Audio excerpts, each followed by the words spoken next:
EA Sports. It's in the game.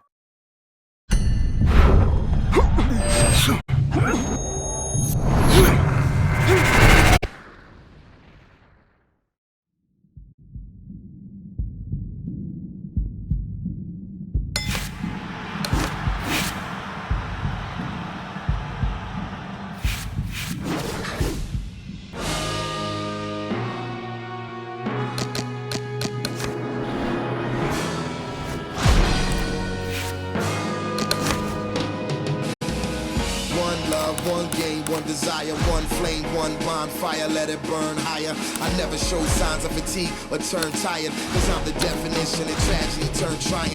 It's David and Goliath, I made it to the eye of the storm, feeling torn like they fed me to the lions. Before my time start to wind down like the Mayans, I show them how I got to grind down like a science. It sounds like a riot.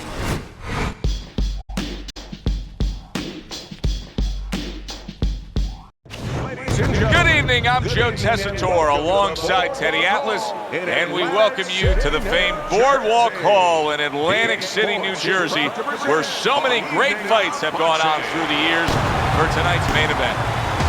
10 rounds of welterweight action between Miguel Cotto and the hitman Ricky Hatton. Miguel Cotto's coming to the ring right now. We know what he offers up once he's inside the ropes, but not much intensity here in this ring walk.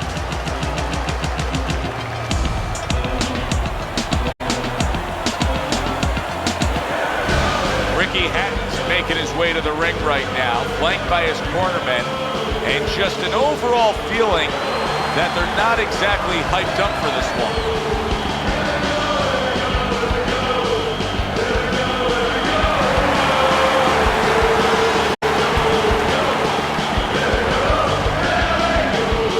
Introducing first, in the blue corner, his professional record consists of 35 wins, 28 knockouts, and 2 defeats. Coming out of Gallegos, Miguel Cotto.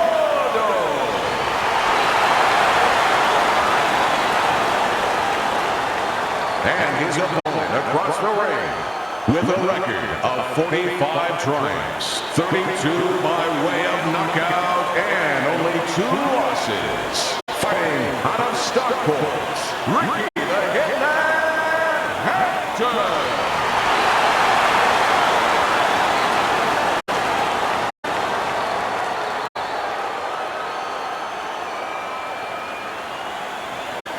We went over the rules in the dressing room.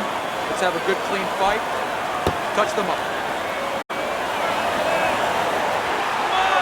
10 rounds slated in the books tonight. Here's the first.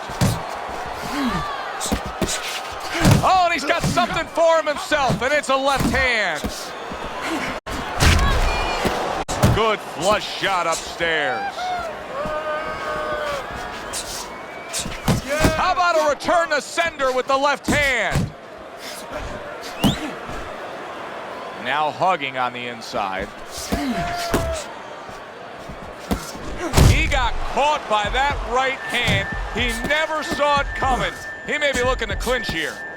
Wow, stunned moments ago, but now somehow, some way, surviving well. You know, Joe, I had a fighter once that got dropped in a round, and he wasn't doing real good up to that point. After that, he fought better. He boxed better, he fought better defensively, and when the fight was over, I said, good job. You know, he whispered to me. He whispered, did I get knocked out? Yeah, he did. He didn't know what had happened. I realized then he was fighting on instinct the rest of the night. Amazing story. To the head he goes with a left hand. We're seeing a lot of work to the body here early on by him. Teddy, is that a certain mentality, these guys that commit to being a body puncher? Yeah, because they understand that the body punching, you know, that's not something that's glorious. That's not something that, you know, like a great left hook on the chin, bang, it gets results right away. They understand that that's something that pays off later, and something you got to start early and stay with. Halfway through this round here. Well timed by Ricky Hatton. He took a step back, landed the counterpunch. Exactly what he wanted to do. 2 good jabs by Miguel Cotto. Ricky Hatton's got to be feeling the impact of that uppercut. It's okay, let's go. That's That's a solid right hand by Miguel Cotto. When we get matchups like this, guys that just won't quit, they'll be there every step of the way like Gaddy Ward. Sometimes there comes a point where one fighter thinks he's got himself an advantage. He's done something great. But then the other fighter doesn't go away. How does that play out in the minds of each fighter? Usually it doesn't affect the kind of guys you just mentioned, Gaddy and Ward. They're made how to cement these guys. They're already set in their ways. They know what they have to do. They're not going to get thrown off just because somebody's still there. They're not exactly getting to know each other. They're just beating the hell out of each other early on here. Yeah, Joe, if this keeps up, they're both going to have headaches, and we're going to have one of the great fights to talk about. And he ties it up on the inside. Oh, and there you go. He goes down in the later stages of this round. He's going to try to survive it.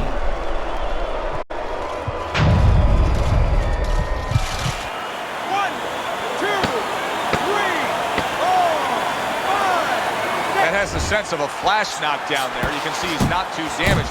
His opponent better be careful. He's still got a live guy opposite him. Oh, yeah, he definitely does. And believe me, the best indicated that he didn't really hurt him.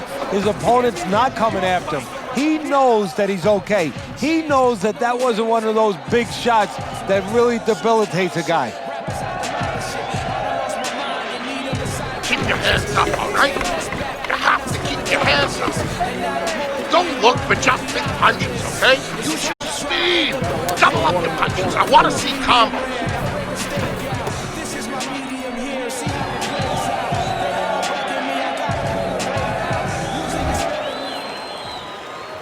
Hatton's coming off of a round where he was just dropped.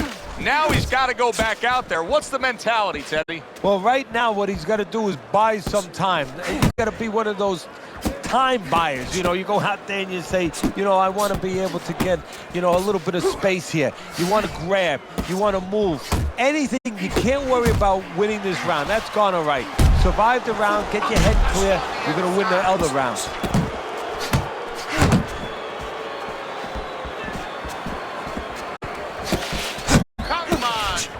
And now we got a fight. He fires back a right hand of his own. Unable to score with the hook.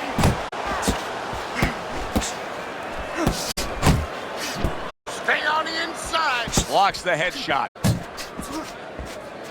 Cotto, obviously a Puerto Rican native, but he has made Madison Square Garden in New York his home away from home. Yes, a lot of Latino fans, a lot of Puerto Rican fans in that area, and they have embraced him. Ricky Hatton with a huge left. Ricky Hatton's on the wrong end of a razor-sharp hook.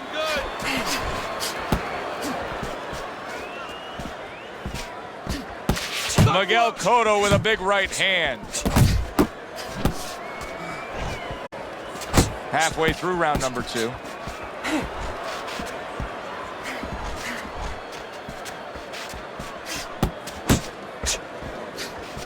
Cotto's making for a very inviting target right now. You can see the blood around that eye. The cut is obviously worse than it was just moments ago.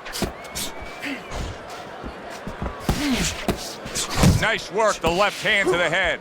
That's just like a little love shove right there. Just a little love shove to give yourself some room. Hatton able to block a punch. The final minute of a round that feels like 30 minutes, not 3 minutes. And this is the kind of fight where you just don't want to have a loser. They're both winners. Cotto able to get away from that punch, able to block it there. Ricky Hatton's defense penetrated by a well-targeted uppercut.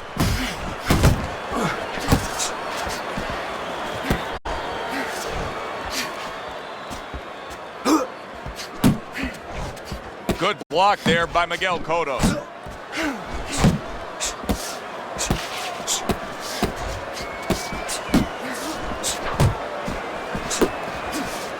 Hatton's knowledge of the game is showing through. 3 ways to defend.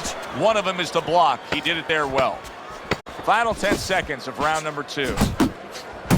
That's great stuff. He fires one right back after taking one. Gotta love the work by Ricky Hatton. You need to capitalize on his misses, okay? I want to see that counter hook. Make him pay for his misses. Keep your hands moving, keep busy, and you'll beat him to the punch.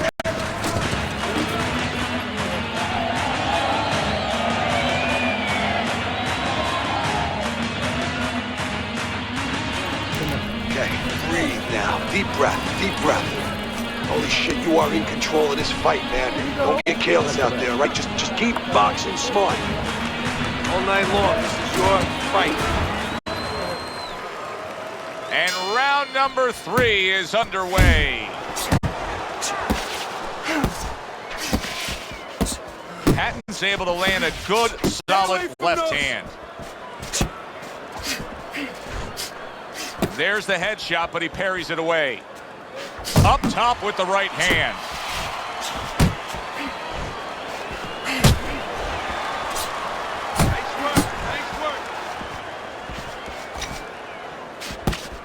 Cotto's almost looking foolish that time he missed so badly.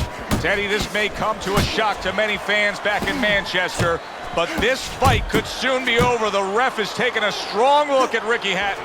You're right, Joe, and he hasn't been. Hatton has not been in these kind of spots often, but these are the kind of spots, the dog days that you always have to prepare for. We're going to find out in a couple seconds, has he prepared for this kind of dog day? Nice block by Ricky Hatton. Fires off that hook.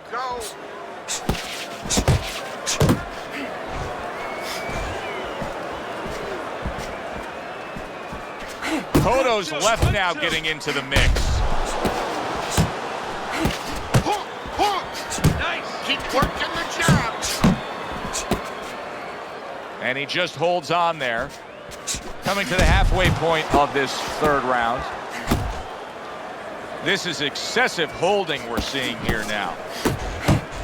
Able to cover up that gut. He missed with that headshot. Nice work, nice work. Uppercut. Nice block that time. It was intended to the head. Targeting that 1-2.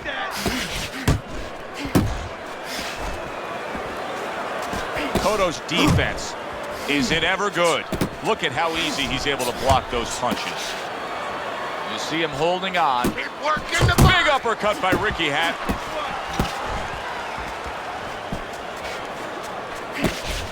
Targeting each other, the exchange was something special.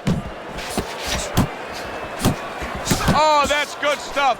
Fire it right back with one of his own. Good work by Miguel Cotto.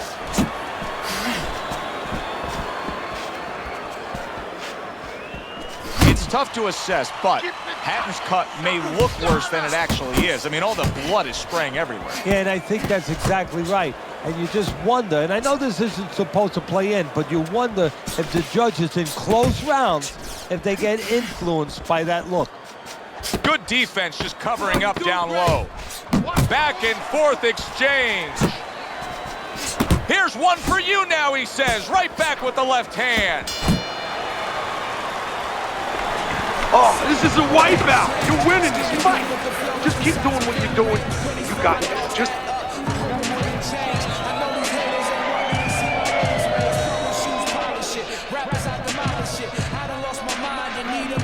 All right, listen.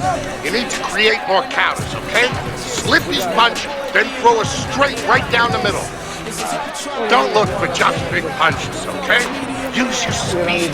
Double up.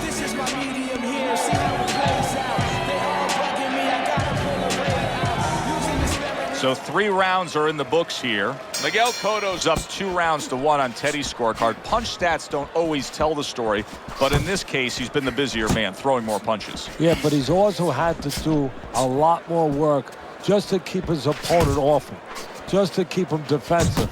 Does that hurt him as the fight goes on? Teddy, what would you recommend based on what we're seeing here tonight? Well, 2 aspirin and then go, oh no, actually I would say a little counterpunching would be just what the doctor ordered. That's a better prescription for him. 1-2.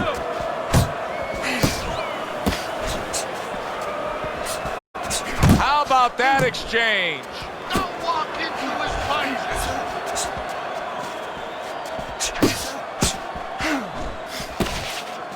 Oh, he just misses with that headshot.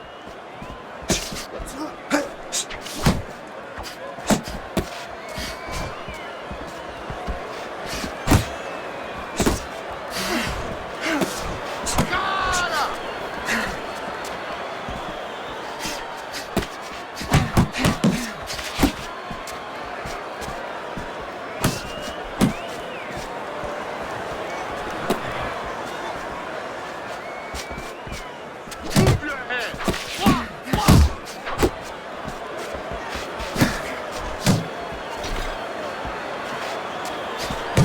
90 seconds to go in round number 4.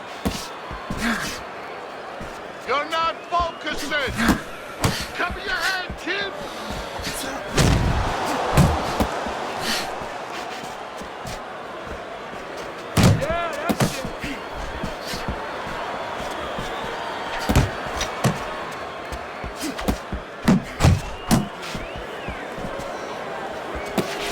Cotto's been able to avoid having any of his opponent's headshots landing flush. And what his opponent has to do, Joe, is make an adjustment. Well, we used to tell the fighters, when a guy's elusive like this fighter is right now, you have to shorten your punches up. Shorten them up a little bit, have less space to travel. They have a better chance of getting to that elusive target. You're doing what you're doing. That's it, just like that.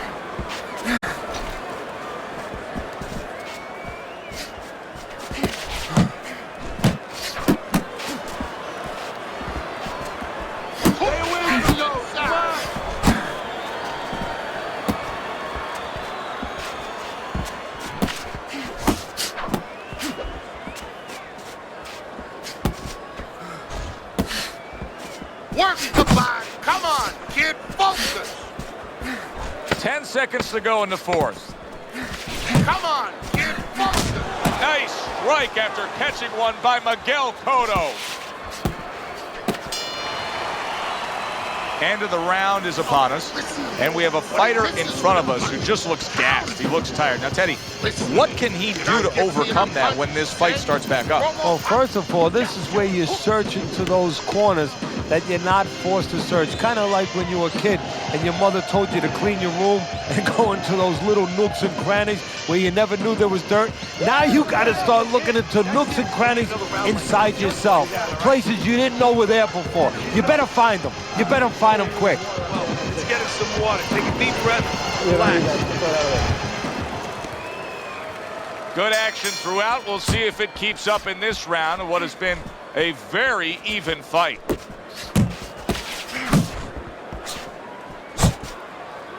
Not much action as he just ties up.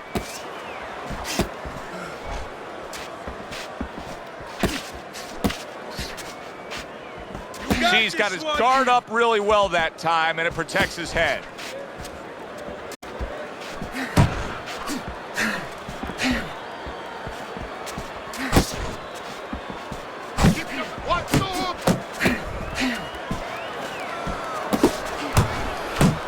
Oh, and he comes back with an uppercut there after getting hit.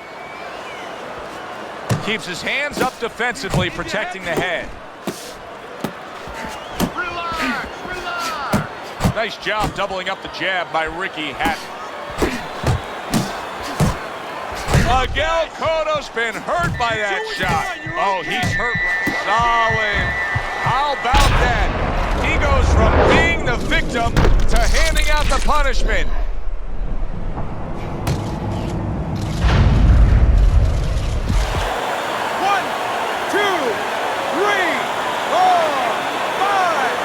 Cotto does not look good after going down there, but yet he gets up to continue on. He doesn't have the legs to move. There's two ways to get away from a guy when he's hurt. You move or grab him. He better grab. Halfway into round number 5 here. Keep working the body. Pace yourself.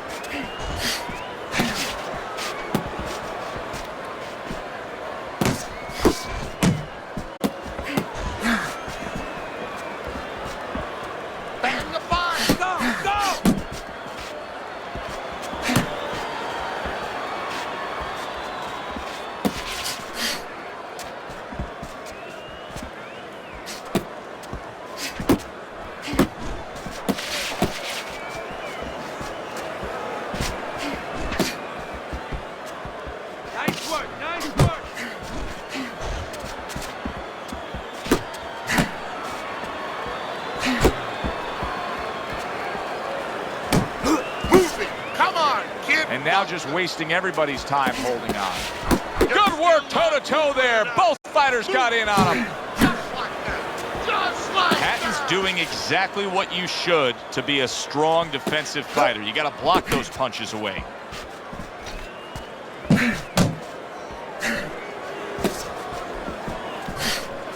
Pulls the trigger right away with the left hand after getting tagged himself.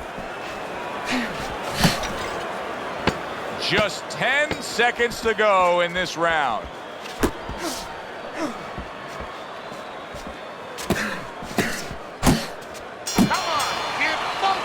3 minutes gone by in this round.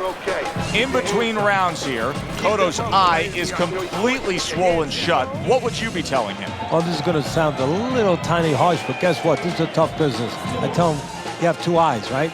Choose the good one. Don't fight his fight. Jab and move. I need you to box him. Wait for him.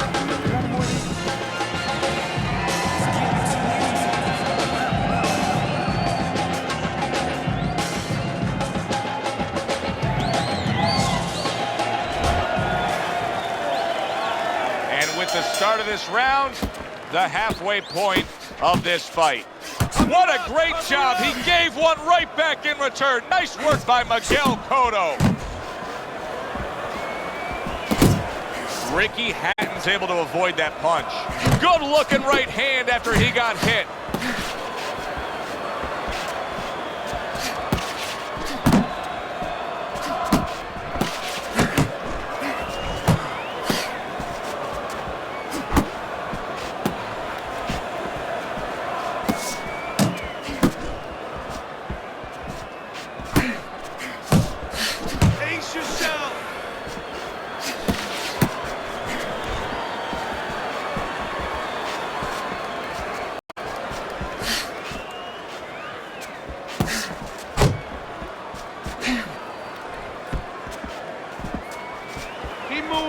Keep moving. Able to dismiss that body shot.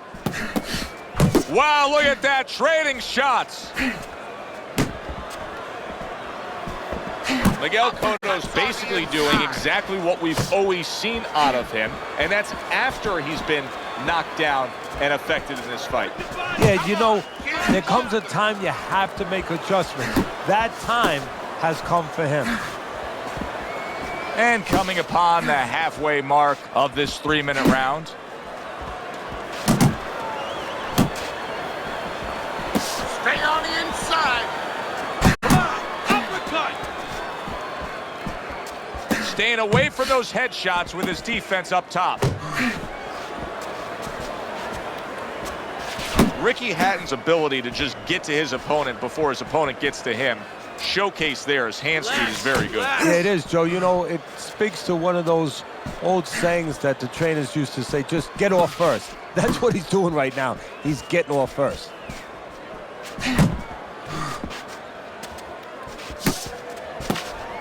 Unable to score with the uppercut that time. Unload! Unload! More punches! He took a shot, but he came back with a right hand of his own.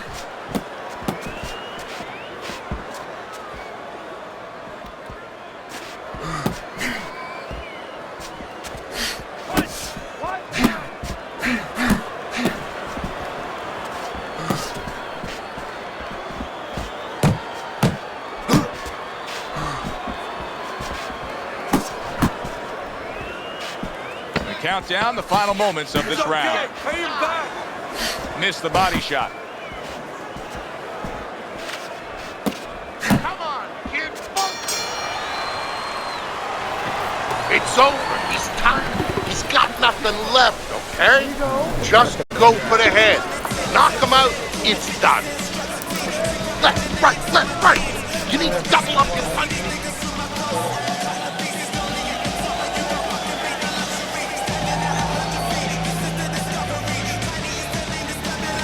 You gotta let your hands go. You have to. You have to be busy. This guy is beating the shit out of you. You have to throw 3 or 4 punches in a row. You can turn this around, but you gotta let it go. Another round, and if it keeps up with the rest of them, It'll be closely contested and hard to score. Cotto showing some defense with the block.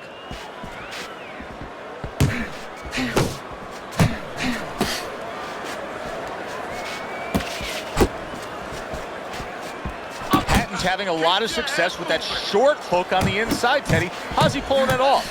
Oh, first of all, he's got his opponent dropping his right hand a little bit. He's finding a home. There's a wide open spot. Not able to land the headshot.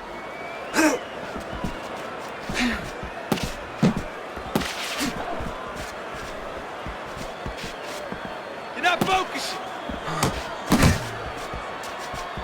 Oh, and they decide to trade there.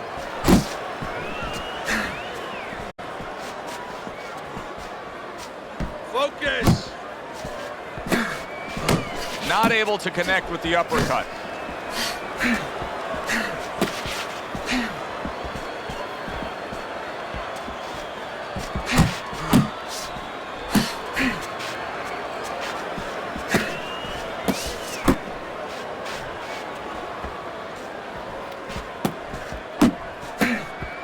.90 seconds to go here in this round.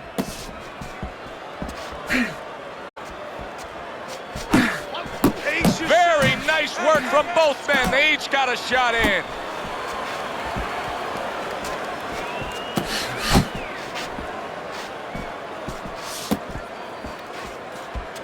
Keep moving. That's it.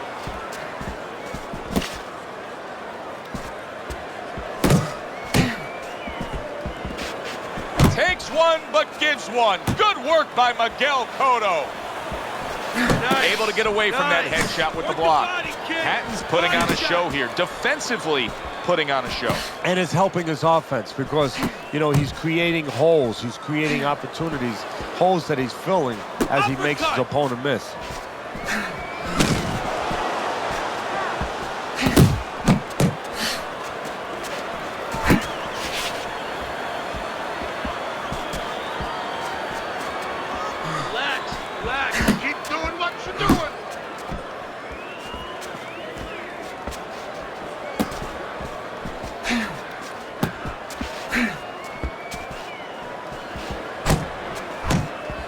Well done that time, landing the counter punch. Coming towards the end of the 7th round, 10 seconds to go.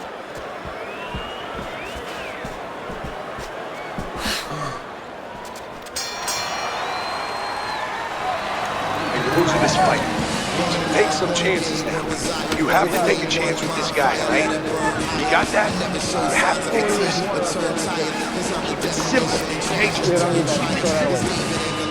I made it to the eye of the storm, feeling torn like they fed me to the lions. Before my time start to wind down like the Mayans, I show them how I got. All right, listen.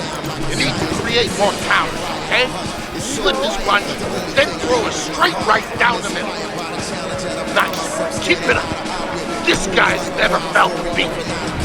Start of round 8. Teddy's got it a close fight. Hatton's enjoying a slight lead, but he has to sharpen up that defense. His opponent has been finding a way to land. Yeah, I'll be more specific, Joe. He's got to keep his backside off those ropes.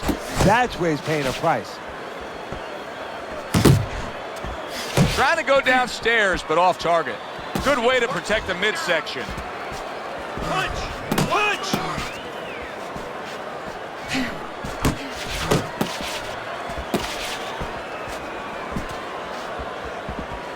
Hook! Hook!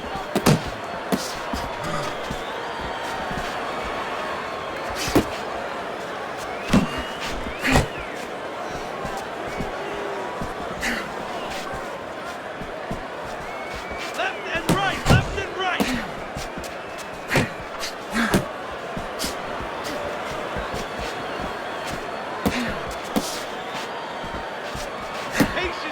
He returns the favor with a right hand of his own. Come on, kid, focus. Oh, good exchange there. You're not focusing. Well, supposed to be fighting, but instead he's hugging. And now looking to hang on. Back and forth they go, each man getting the best of it.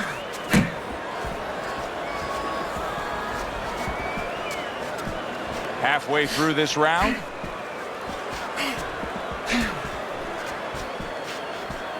Focus. Let's see some more head movement.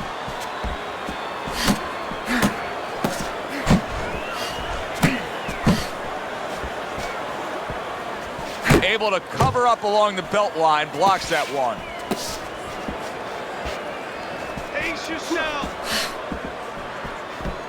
Inside, inside.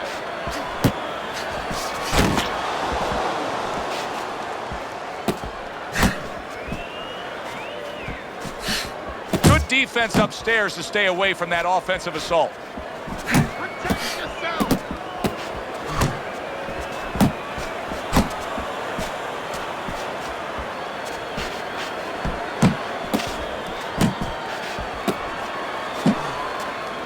His opponent wanted the body, he wouldn't give it to him.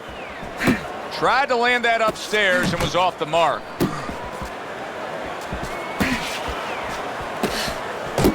Nice block by Ricky Hatton. Keep pushing. Oh, they both land flush with uppercuts.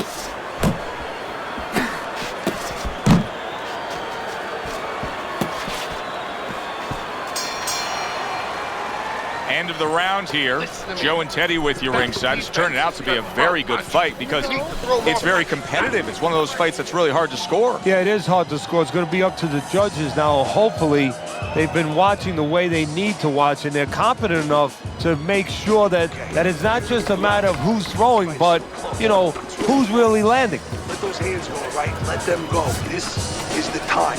We need to outpunch this fucking guy.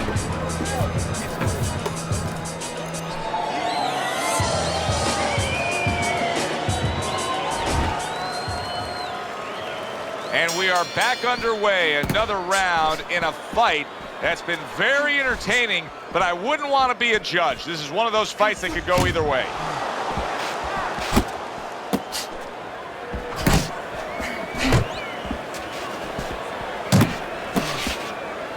And he's holding.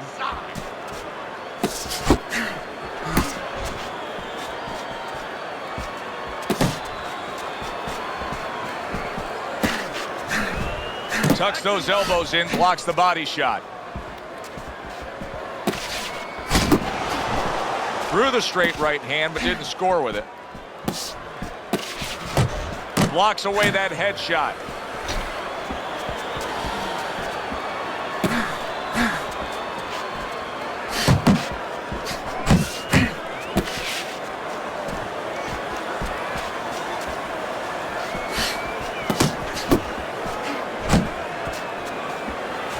Covers up nicely, gets rid of his opponent's body shot. And you can see he wanted to do that as he holds on there.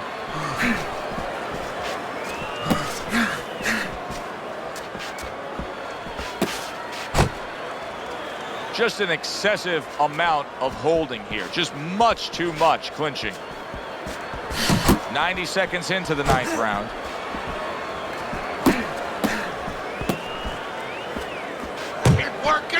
Good clean shot, returning fire. Well done by Miguel Cotto. He clinches when he gets to the inside. That's where you want to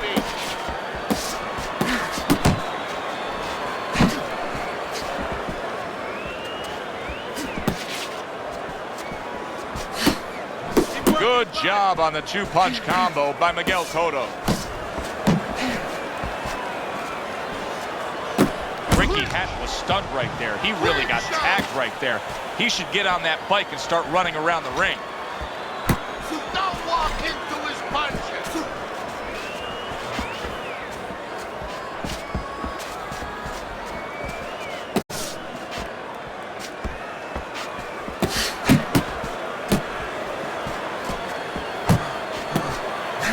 A good block by Ricky Hatton.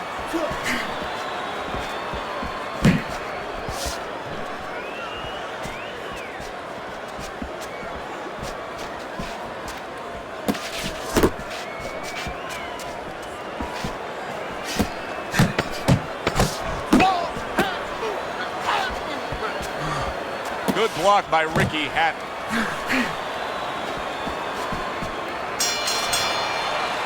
Hatton's coming off another close and competitive round, but still, Teddy, I think he's slightly down on the scorecard. Yeah, the key is not what you think, Joe, even though I love what you think, but the key is what he thinks. He has to know that. It's very important for him, and a lot of times, a guy under pressure wants to know what he wants to know. He wants to maybe think in his mind that he's ahead, and it's important that somebody gives him the news. You understand me? Let's see some defense. I'm inspired by the challenge and I find myself standing out of outlet. The moves like a wild warrior and not a coward. Oh, it's been a good one tonight, but one more round to go. Here it is, the final go-round. You need to block ball.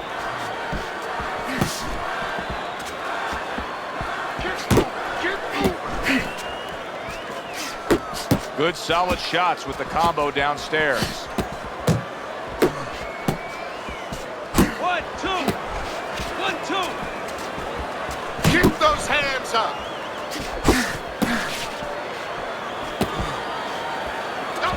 Good work with the uppercuts. Nice job there.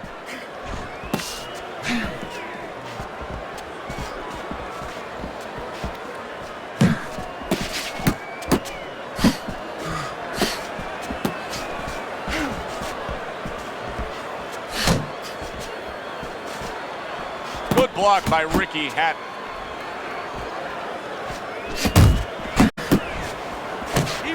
Keep moving. Got to be accurate to send the combination to the body, and he does that.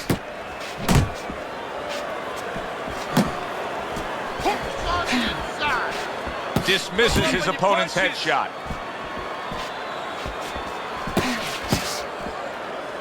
And he engages in the clinch. Hatton's defense is paying off now. Halfway through this 10th and final round. Nice! Nice! Uppercut!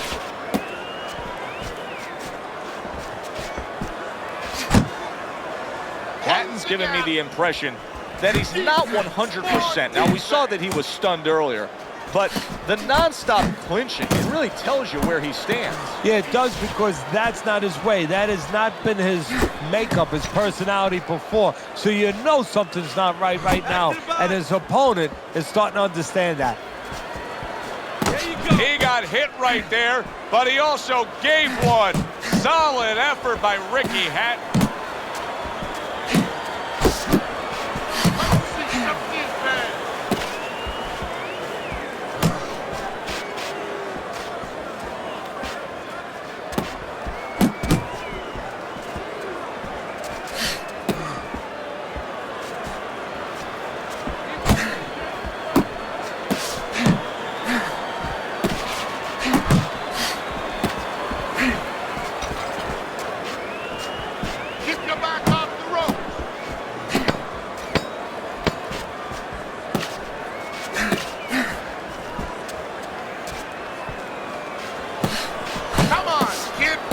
He's committed to that left hand, and it's working out.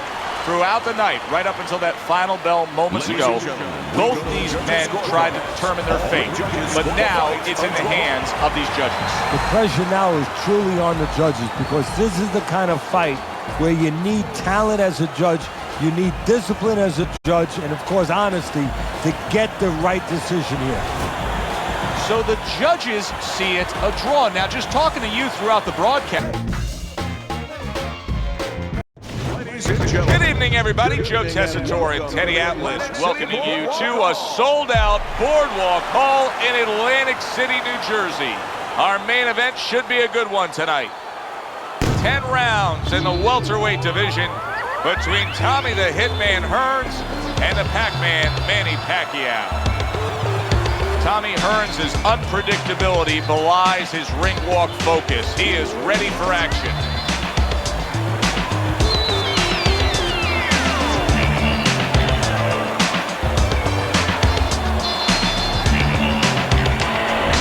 Manny Pacquiao's supremely confident here. Look at him make his way down to the ring. You can just see it in every step that he takes.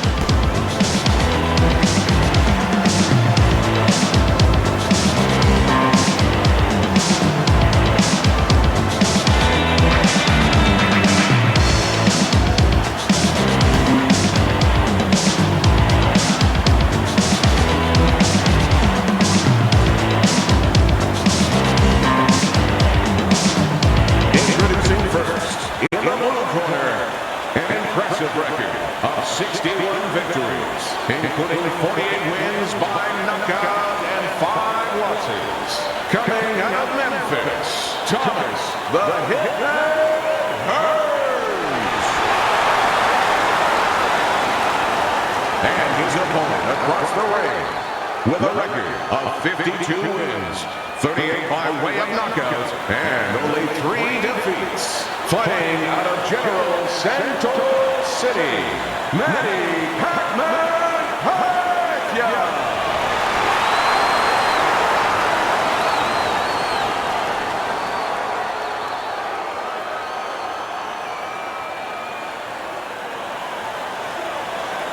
Remember, guys, obey my commands at all times. Let's have a good, clean fight. Touch him up.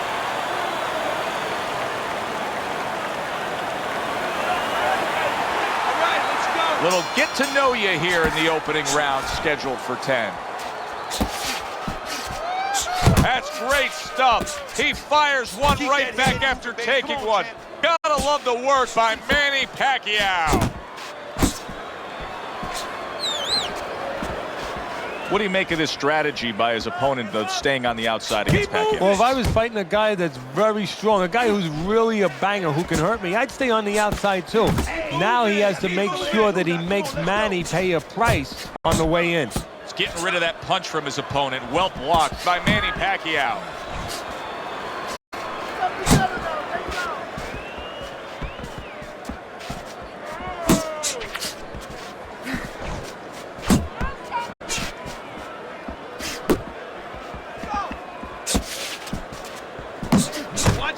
Hearns has got a cut. It looks like it's below the eye on the cheek, but it's something that needs to be monitored. Gets rid of that body shot.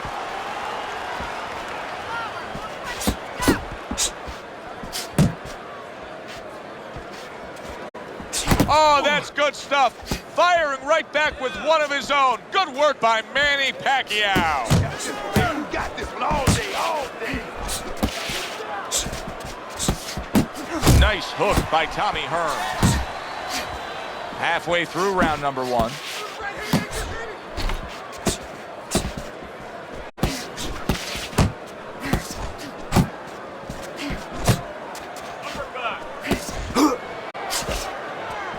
Oh, and he returns fire with a left hand.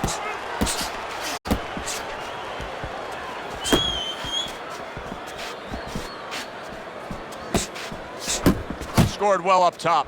Tommy Hearns blocks that punch.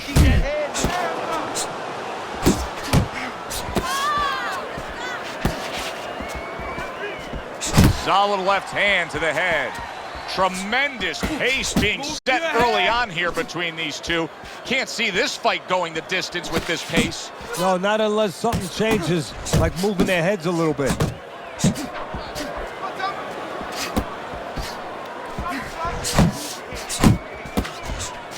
Comes right back with a shot of his own. Double up your punches. Oh, you see him with the left to the head there?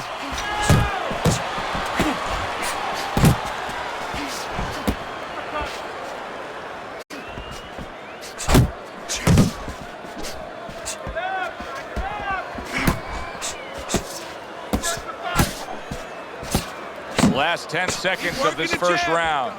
Fine work with the left hand. He landed well by Manny Pacquiao.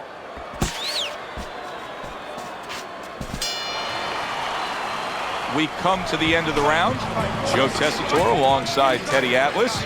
And looking up at these corners, you can see the cutman obviously getting to work as they do after every round. What makes a great cutman? Well, he's got to have the right medicines, the right coagulants. to stop that. Usually Aventine, Thrombin, adrenaline. But the most important thing, Joe, is he has to be calm. He has to be able to identify where that cut is. Maybe there's more than one cut. So you got to be calm enough to see the whole picture, the whole landscape, clean it off, put pressure on it, get that medicine in there, keep your fighter from getting excited. And then you need a fighter who's going to get on his wheels a little bit, give the medicine a chance to work.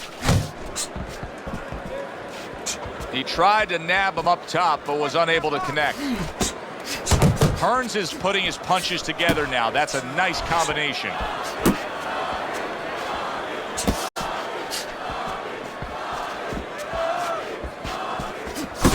Accurate shot, straight right hand comes in.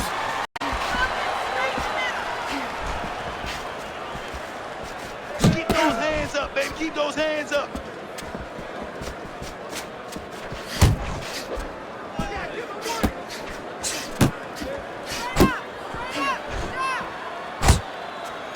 Circle him. Move, move.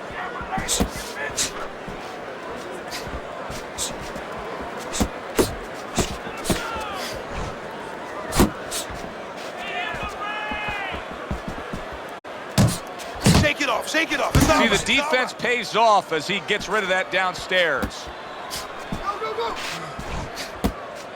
Many great superstar athletes are associated with one single city, but Tommy Hearns, I mean, Tommy Hearns is Detroit Motor City through and through, isn't he? Yeah, he is Detroit Motor City, and he runs you over like something with a motor in it. And the way he does it is from that really thin frame, usually from the outside, and he just explodes on you.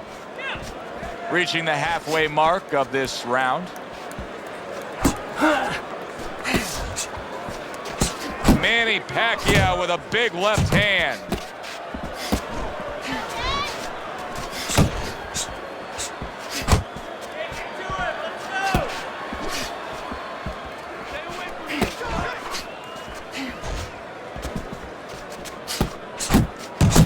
Hearns is way off the mark. That punch didn't have a chance.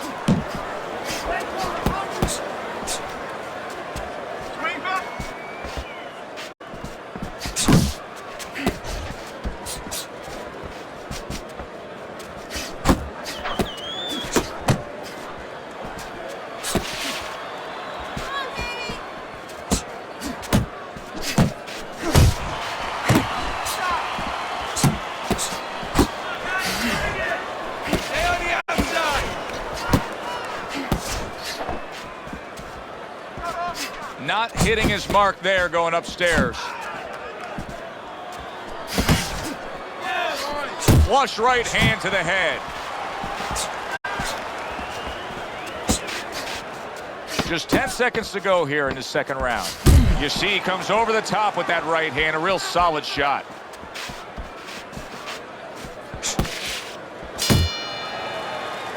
Manny Pacquiao's missing punches. I mean, there's just no way to sugarcoat it. His accuracy isn't there. And there's a reason for it, Joe. His punches are the wide variety. And wide punches, guess what? They don't find the mark. They're not accurate.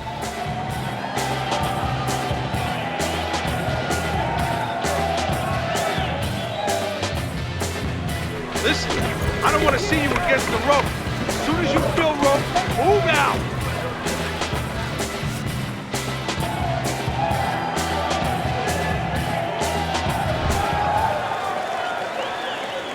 Round number 3 is underway. Tommy Hearns' favorite punch is the jab, and tonight he's loving it. Well, the jab is the table setter, Joe, and he set a beautiful table tonight. Napkin on the left, you know, small fork on the left, knife on the right, and the food right in the middle. And he's eating all night. You taking some English etiquette classes? You getting hungry? Keep doing what you're doing.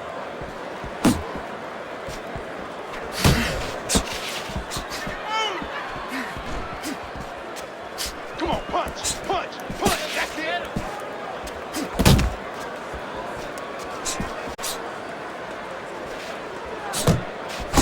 Get after him.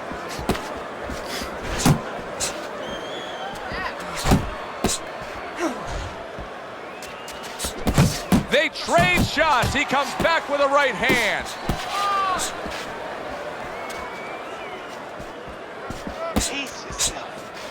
In the arsenal of Tommy Hearns, what do you like best? Well, what I like is when he's on the outside, when he can use that height. He has long arms, he has good speed, he has good technique, he can put punches together, and he gets great power. I like him in the dimensions to use that power on the outside where he gets you at the end of his punches. Halfway through this round here. Uppercut! Uppercut is wide open! Uppercut, baby, come on! Side to side, move your head! Pacquiao's combination punching is working well here.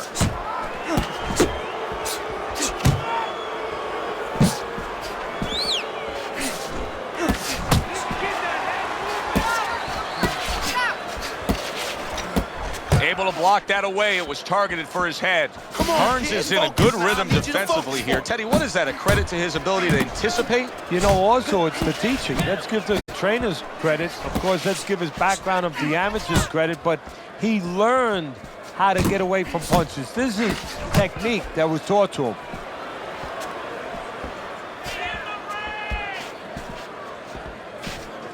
Focus! Each man able to land an uppercut.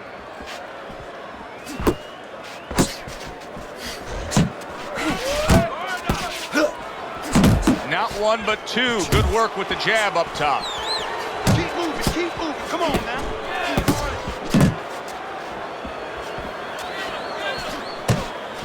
And now he brings the left hand upstairs.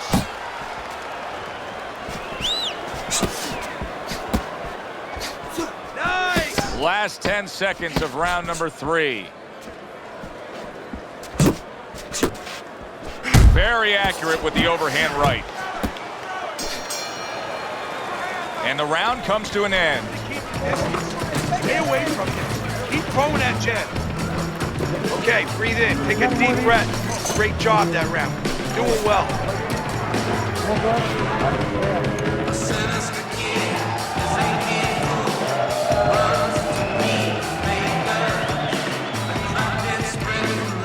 You just can't move around. You gotta move with your hands in there. Let them things go. Listen, I'm not gonna stand here and watch you take those shots, you understand me? Now let's see some defense and move. Round number 4 underway, a chance to look at Teddy's scorecard.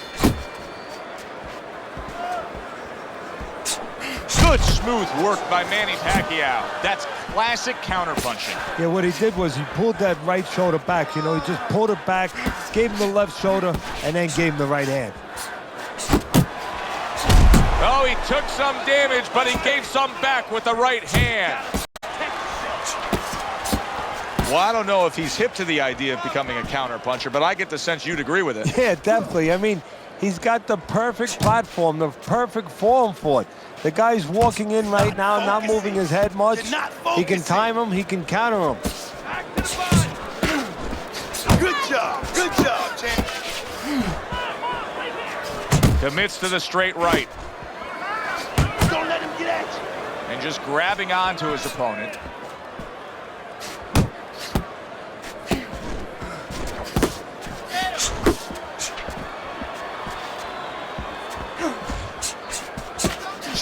Jump on him right now.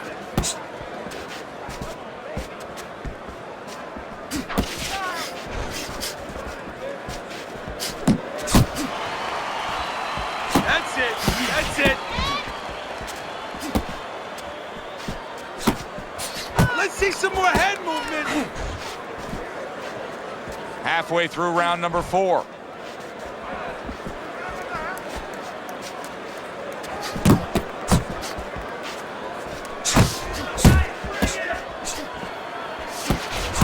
Nice strike after catching one by Manny Pacquiao. Relax. Deep breath.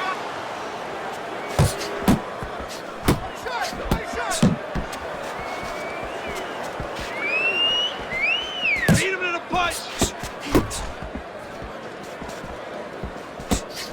Final minute of this round that has been nothing but 2 straight minutes of non-stop fury. Fasten your seatbelt. More turbulence ahead. Hearns is really making some boxing purists out there put a smile on their face because his defense has been stellar. I mean, so fundamentally sound. Yeah, well, that's why he always goes rounds, and that's why people think he has an iron chin. I don't know if he has an iron chin because the chin never gets touched. He's a guy that's always going rounds because his defense is so good. Good return fire that time. Head and body, head, jumper. Nice. She's still not moving enough. Come on now, move. Fourth round now with its last 10 seconds. Manny Pacquiao's in a tough spot right here. He's going to be swallowing blood. You can see blood coming from his mouth, and that can really cut his win.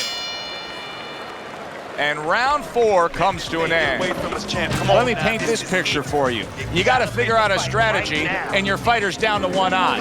Well, I hope that he read some history books, or he watched a movie named 300. You saw that movie, didn't you? Great movie about the Spartans where they were outnumbered, and they had to get the terrain right to fight the fight. They had to get into the mountains where the greater forces, the great army, could not be the great army. They could not get in there and battle where they could take advantage of their superior forces.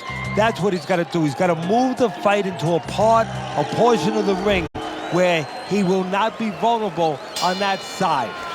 Hearns is doing a very nice job here. I like how he's able to land some shots at longer range. It keeps him away from his opponent's power, but yet allows him to control things. Well, first of all, he understands how to do those things. He's been trained in the gym, but he also recognizes what his opponent can't do. He understands that he has an opportunity to fight this kind of fight because he's got a slow-footed, cement-footed guy in front of him.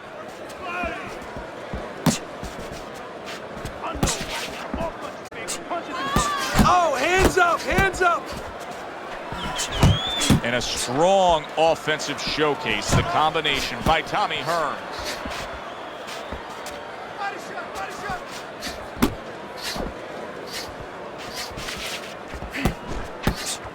Yeah, I like what I see. I like the way he went up top that time with the hook.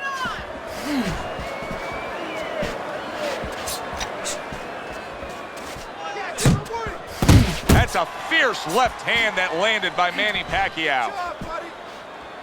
Nice.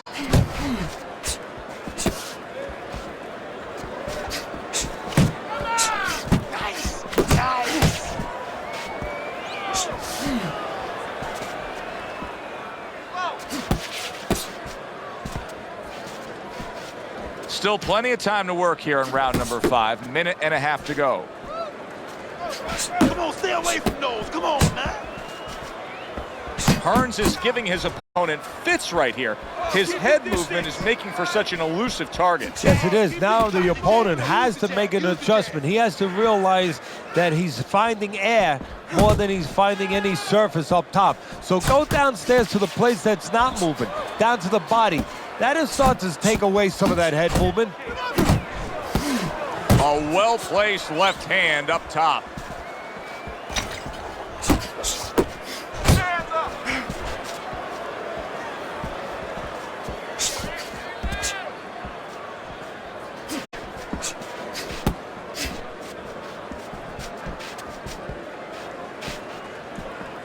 He takes a shot and then commits to giving one right back.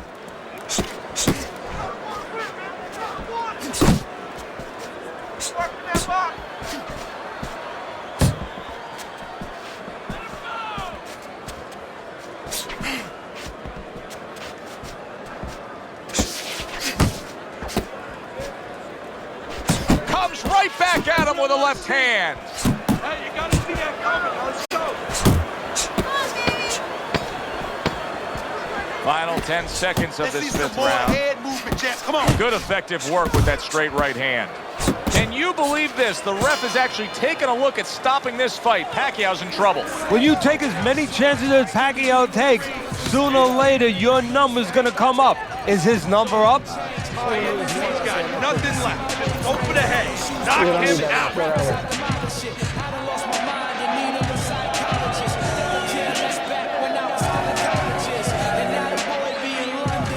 You gotta let your hands go, champ. You hear me? You have to. You have to be busy out there. This guy's beat.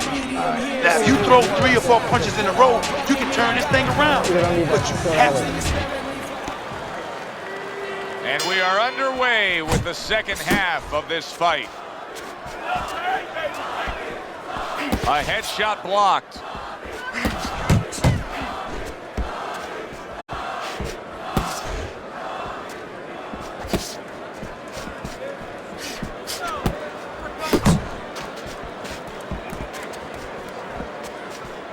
He took a shot, but he gives one of his own. A left hand scores.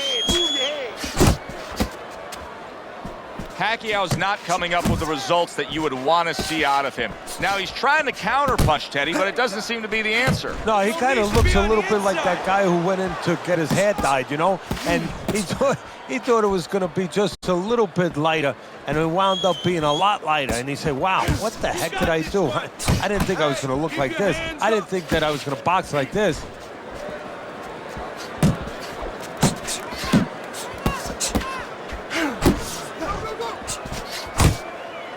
Now he ties up there.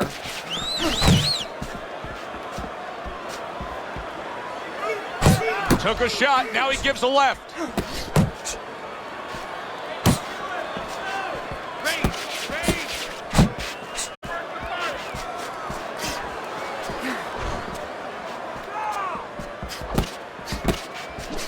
Halfway through round 6. Keep moving, you got to see that coming now, come on.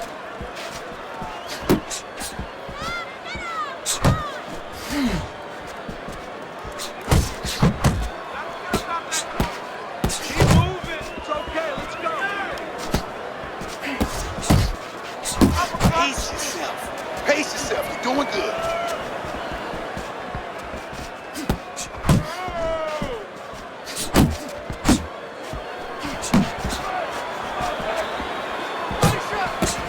Hey, man, come on now, get in. Come on now.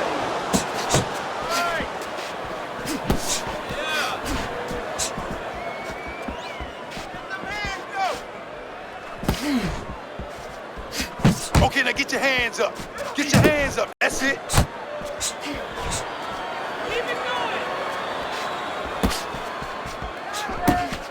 Blocks that belt line well. Pacquiao's got to be asking himself, at least his corner's got to be asking, can this go on like this? Can we continue to work at this work rate, throwing this many punches and be this ineffective? Joe, if he was a painter, he definitely wouldn't be Rembrandt because, you know, they're not clean strokes. They're not strokes that, you know, you look at them and they're paying off for him. I mean, he's more like doing finger paints. I mean, he's just throwing stuff at that canvas, and it's not looking real pretty right now.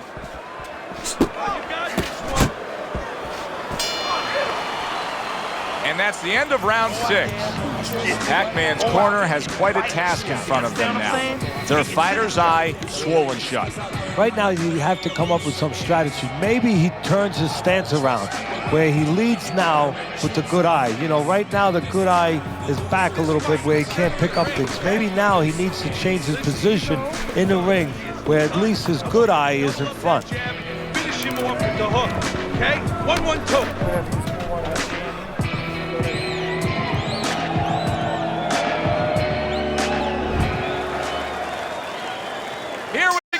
Action to start the 7th round.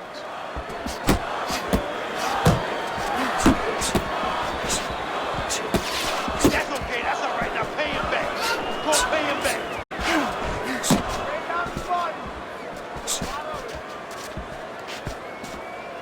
Come on, kid, focus now. I need you to focus for me. Tommy Hearns blocks that punch. That's what I like to see. That's my man. Keep fighting, baby.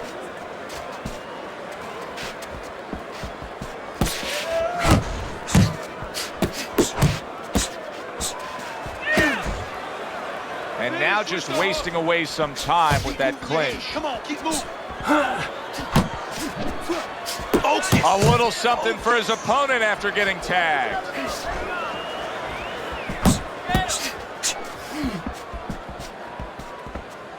Able to cover up that gut.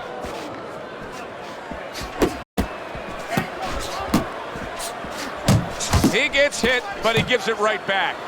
Hearns is employing one of the 3 facets of good fundamental defense, and right now he's using the legs. Yeah, he is, and that is one of the facets. The other's to block, the other's to move your head. And right now he's controlling range. What his opponent has to do now is look to get into a place where maybe he can time him. Time him as he steps out. Halfway through the 7th round. Double up your punches.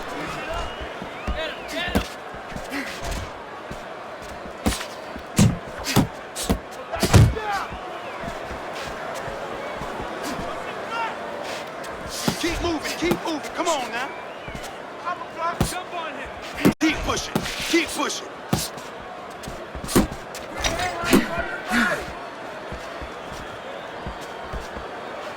It's all right. Keep moving.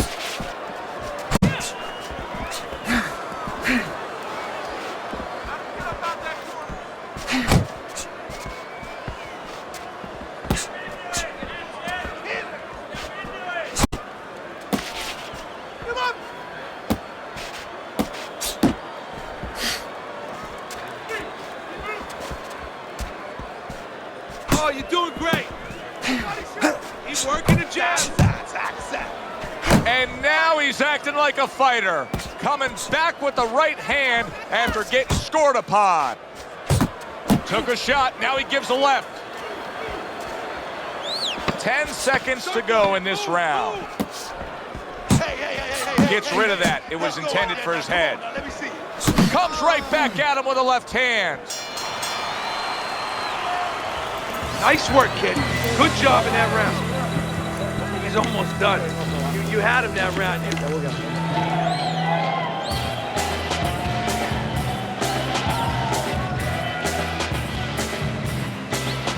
gotta breathe. You got to breathe. All right? How you feeling out there? You know you're not winning this fight, okay? You're not winning. He's beating you. I need you to throw more than one punch out there, okay?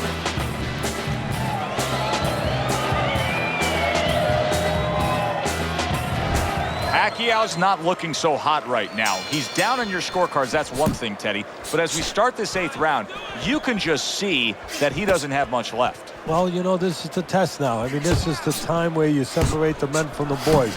Do you want to be a fighter? Do you want to be a champion? Those questions have to be asked, and they have to be answered. Already trailing on your scorecards as well.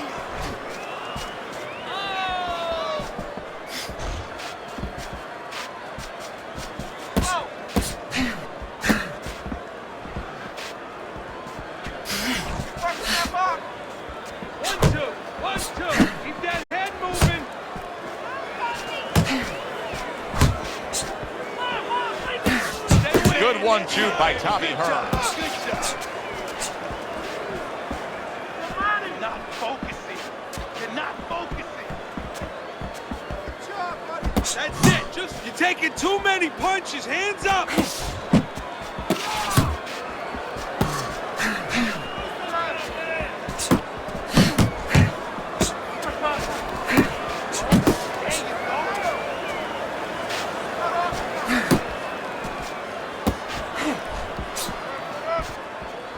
What a great job. He gave one right back in return. Nice work by Manny Pacquiao. A little give and take, and here comes the left hand. Come on. Missed that uppercut.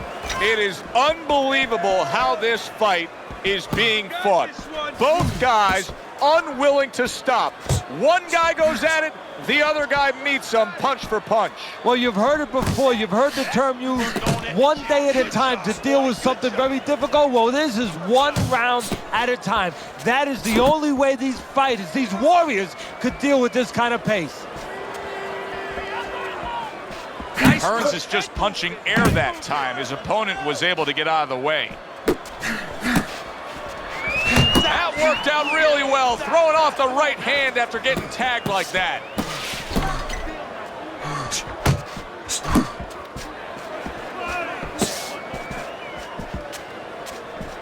Looking good. He just missed that shot up top.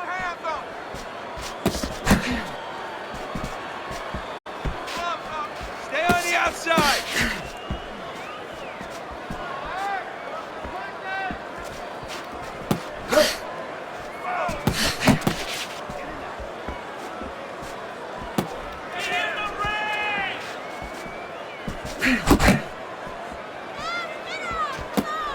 Last 10 seconds of the 8th round.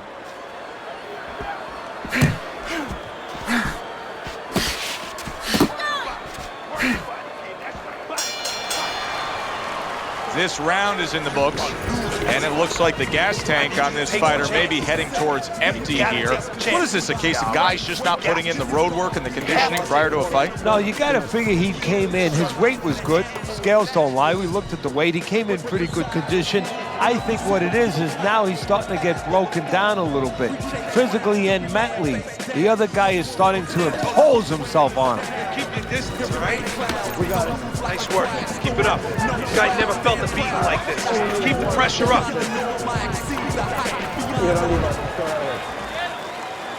They start up again. Back to action here with another round. But who knows how much longer it'll last. This has been a completely one-sided fight.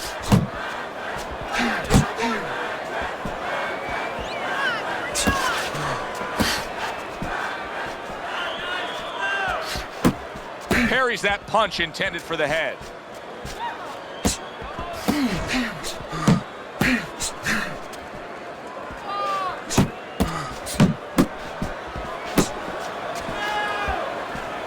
Good defensive skill with the block by Tommy Hearns. Keep working, keep working.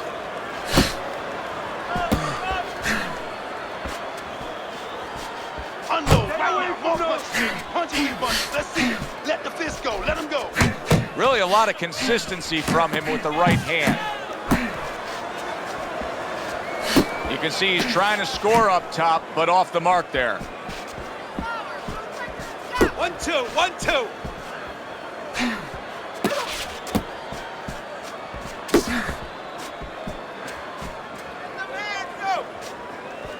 Jab, pop the jab, use the jab, use the jab. 1-2, 1-2. Good block by Tommy Hearns. Takes one, but gives one. Good work by Manny Pacquiao. Halfway through the 9th round. Good defense, just covering up down low.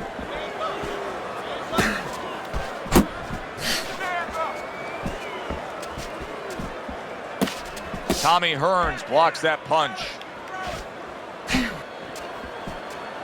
Keep your head moving. Good clean shot, returning fire. Well done by Manny Pacquiao. Protecting his head well with his guard.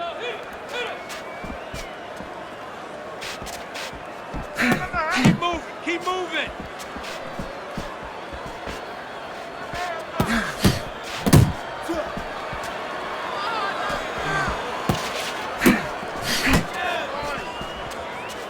Hook off the jab. Able to dismiss that body shot.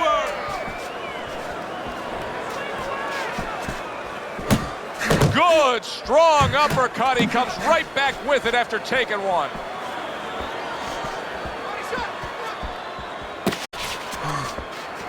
Double up on your punches. Able to show you his blocking ability.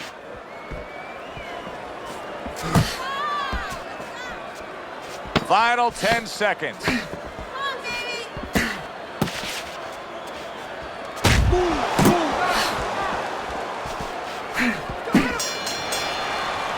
Hearns' reputation is that of a guy who likes to punish an opponent. Well, then he's got a smile on his face tonight, because all night long, that's all he's done. I don't know too many guys who don't like to punish their opponent. Show me one that doesn't, especially when his opponent has been so agreeable.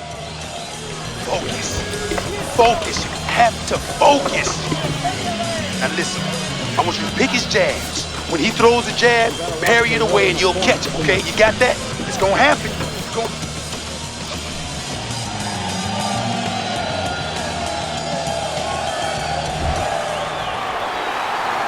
It is the final round. Here they go. He got hit right there, but he also gave one. Solid effort by Manny Pacquiao. Punch and move, punch and move. Manny Pacquiao blocks that punch.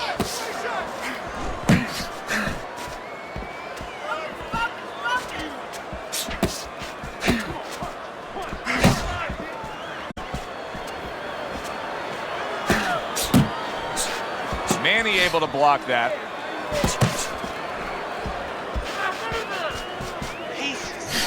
Pace yourself. You're doing good. He's tired. He's tired. Uppercut. Hearns is throwing a lot of punches right here, but not a lot of them are landing. And that can be very discouraging to the guy who's throwing them because he's working, but he's starting to get a little frustrated, a little concerned that he's not doing damage, as you said. Come on, get focused now. I need you to focus. That's it.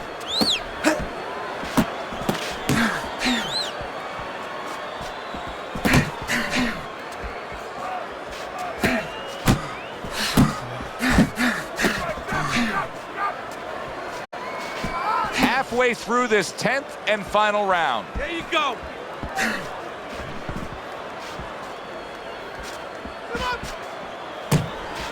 They both decide to bring it.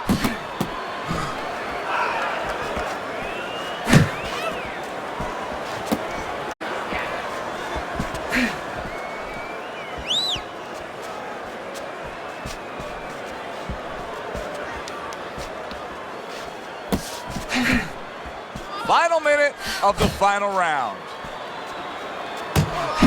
He gives as well as he takes. You saw it on that exchange. Oh, and he's got something for him himself, and it's a left hand. Well, that was his intention, and that's what he's doing. Not engaging in the fight, but clinching. Keep moving. Keep moving. Come on now.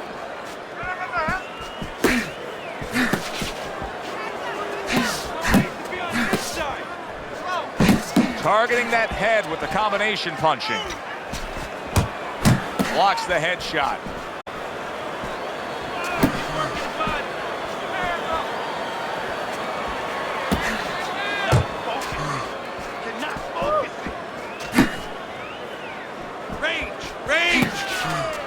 And they will bring it home in the last 10 seconds of this final round.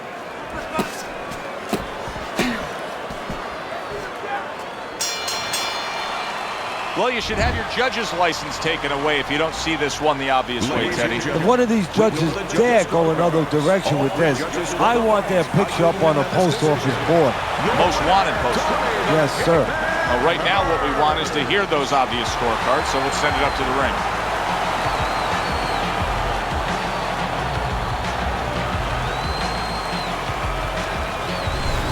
So all three judges give him the victory. A very good night by Tommy Hearns. I don't think it was ever a question of who. It was always going to be how. Knockout or just...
Good evening, everybody. Glad you've made the decision to be with us. Alongside Teddy Atlas, I'm Joe Tessitore. We're glad to be bringing you action and welcoming you to the MGM Grand here on the Vegas Strip in beautiful Las Vegas, Nevada, for our main event of the evening. 10 rounds of heavyweight action. We are looking forward to this fight, especially after seeing what happened at the weigh-in yesterday. A stare down that nearly resulted in a bout breaking out right there. Now they get to do it for real.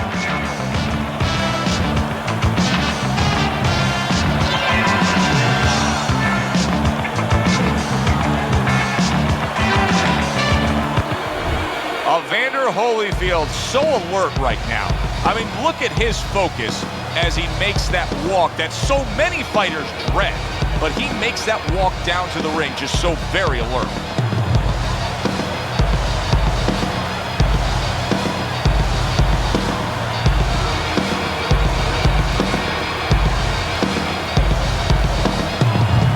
Introducing first, fighting out of Louisville, the greatest of all time,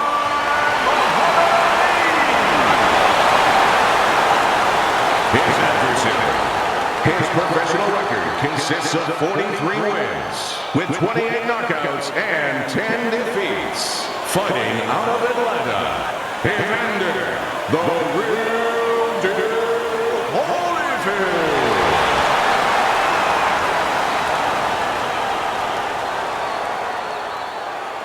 All right, gentlemen, protect yourselves at all times. Let's touch them up.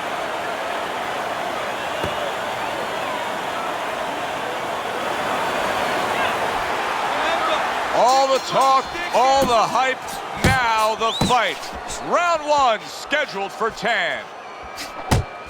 He's always done a good job of keeping his opponent off of him, yet setting up his own offense. I'm assuming we will see a lot of the jab out of him tonight. Yeah, well, assume that he's going to fight a fight like his opponent has BO, body odor, you know, and he just wants to stay away from him, and he's going to use that jab as a fan. Well, not a fan, but sort of a measuring stick, a separation stick. Teddy, early on in a fight like this, speed fighter against a fighter with high stamina, what are some things you may notice that could hint to you the direction this fight will take? Well, the pace, obviously. The faster fighter, is he keeping it at a quick pace? Or, as the slower fighter, the endurance fighter, has he found a way to mellow that pace a little bit, slow things down a little bit?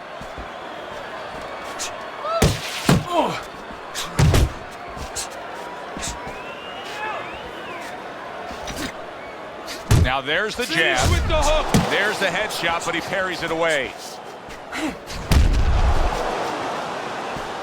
That's a huge left hand from Muhammad Ali. That was a fine block by Evander Holyfield.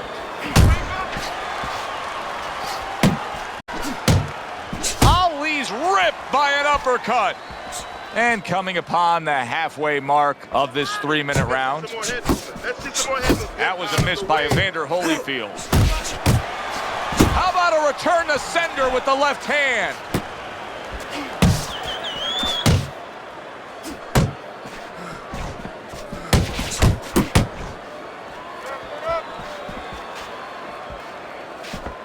Good way to protect the midsection.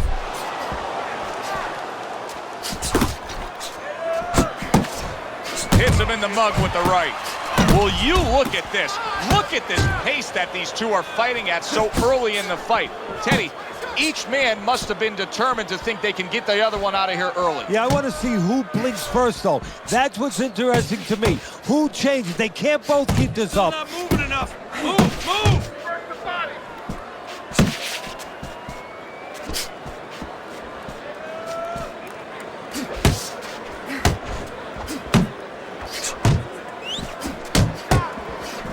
A well-placed overhand right.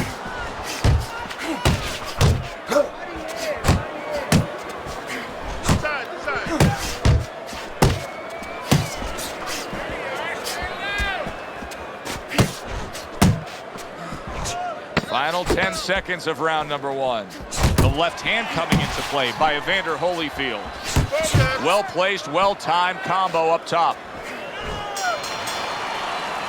End of the round here, a round that saw a lot of action, the kind of round that fans pay to be here to see. Well, these are TV-friendly fighters, and we figured that coming in. He's just beating you to the punch, that's all. You need to throw him.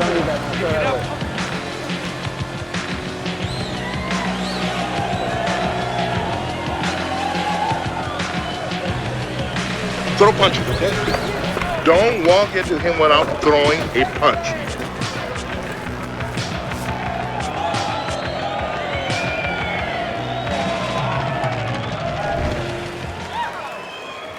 Here we go. Round two is underway.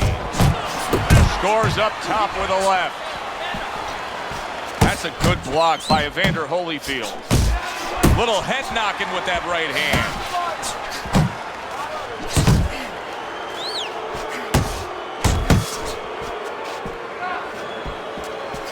Nice block that time. It was intended to the head. Double up, you punch. Ali with a right hand.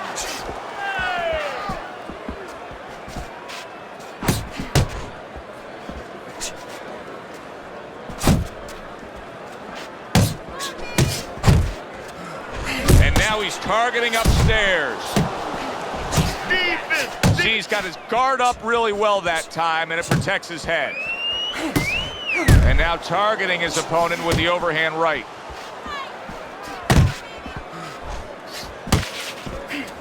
And you see what he can do when he sends that right to the head. Keeps his hands up defensively, protecting the head.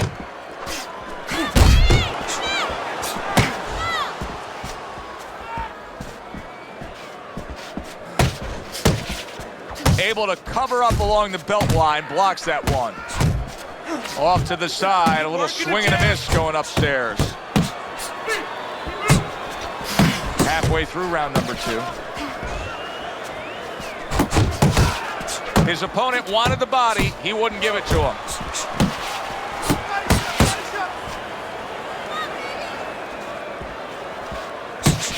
Teddy, there's a certain fire that rages in Muhammad Ali. A lot of it has to do with the early days and some things he faced growing up in Louisville. Yeah, I mean, he's a sensitive person. He's a person that takes that sensitivity and he puts it somewhere in a place, as you said, sort of in a furnace that can burn strong. You know, this was during a time where this country was not at its proudest times, the way that it behaved towards black people, towards African Americans, and he remembers that, and he uses that in a positive way, in an athletic way, in a way where it just prospers him career-wise. Gets rid of that effort. Here's one for you now, he says. Right back with the left hand. Solid right by Muhammad Ali. Needs to improve that accuracy. Missed with the headshot. Good block by Muhammad Ali. That right hand over the top lands flush.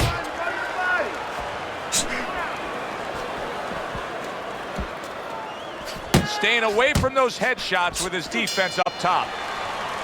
End of the round here, and you can see that label of volume puncher was made for this guy, as the punch stats prove true. Yeah, he doesn't care really where he hits you. It makes you think of those stories you used to hear in the old days. Maybe your grandfather, maybe your father talked about Rocky Marciano. Loved that guy, former heavyweight champ of the world. He'd hit you anywhere. He didn't care. Back of the head, he hit you on the arms, and he started breaking you down. This guy doesn't care. He just throws.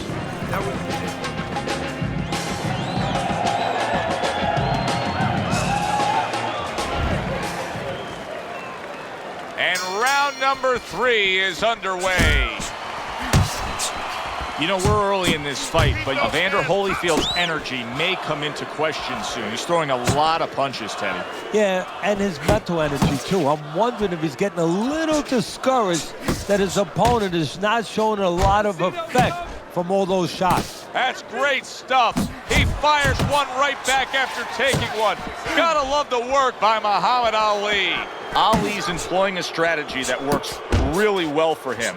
He's staying outside, he's utilizing that jab, and he's scoring when he can. Yeah, he's recognizing the deficiencies of his opponent. He's got a slow, plodding guy in front of him who's a little flat-footed, and he's doing, as you said, exactly what he should be doing. Where's the body, kid? Keep doing what you're doing.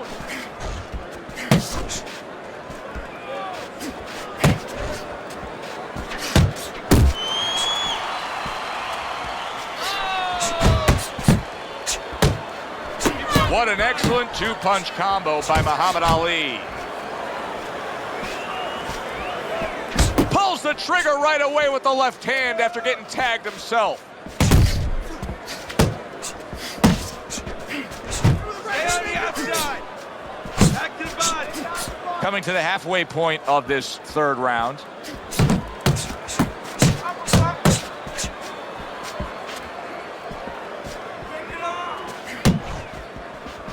Holyfield's right hand working well that time. He scored well. Ali's showing you what it takes to be the best in this business. Good, crisp combos.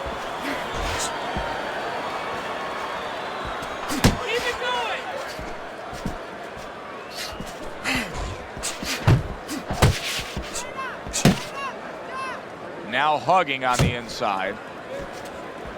Teddy, among the things that we're going to key in on here early on in this fight is the ability to go to the body. Very important, because what it does is stops the ability of your opponent to defend the headshots. Takes away some of that head movement.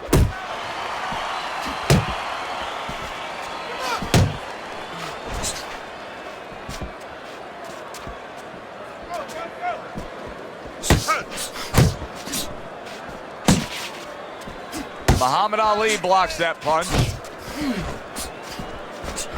your head.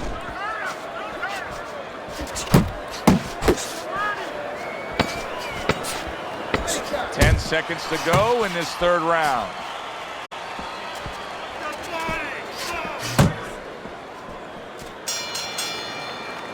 And that's the end of round 3.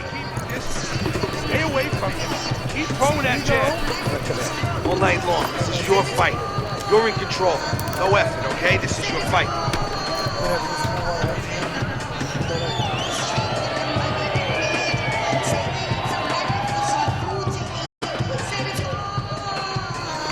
Keep your hands up, all right? You have to keep your hands up. You gotta give it a double jab. You're not giving me the double jab. You're only giving me one jab at a time. Our first chance to take a look at Teddy's scorecard here as round number 4 is underway. Oh, that's good stuff. Fire it right back with one of his own. Good work by Muhammad Ali. Ali's not skipping a beat. He came out just the way he finished up last round. Yeah, what I like is that he's a thinking man's fighter, and his corner gave him probably good advice. They know that the opponent only had 60 seconds to recover, and they're figuring it wasn't enough time. Teddy, there are opportunities that are here for him, aren't there? Yeah, counterpunch opportunities, because he's got an opponent who's walking in a little bit. Now he has a chance to start to chuck something back at him a little.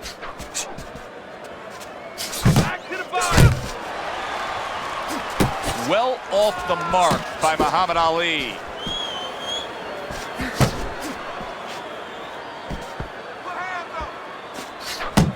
Beat him to the punch.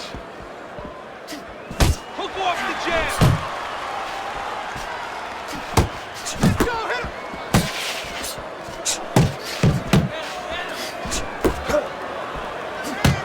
Attaboy.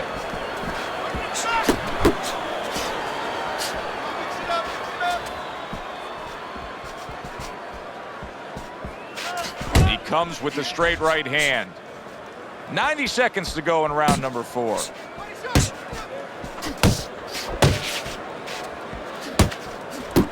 Oh, and he returns fire with a left hand.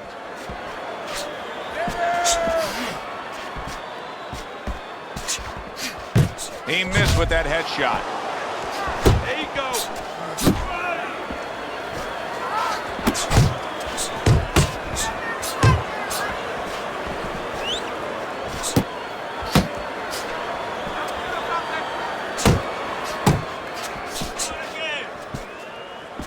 Holyfield's got to figure out a way to do something different here. I mean, I know he's committed to being a counterpuncher, but right now he's giving rounds away. Yeah, he is, because he's waiting for things to happen that are not happening. You know, he's laying back, he's waiting for the guy to walk in. See, to be a good counterpuncher, an effective counterpuncher, the guy has to come close to you.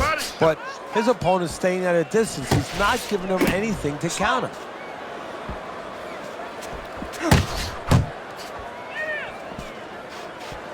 Oh, keep the distance.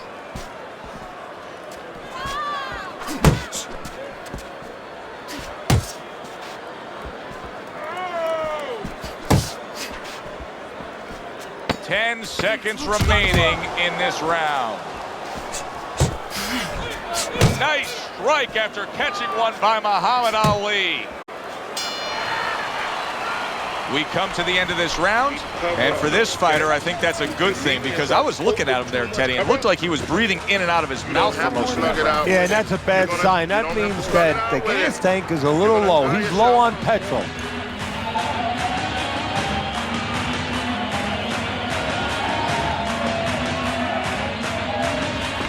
Nice work on the outside. Keep it up. You won that round, all right? You won that.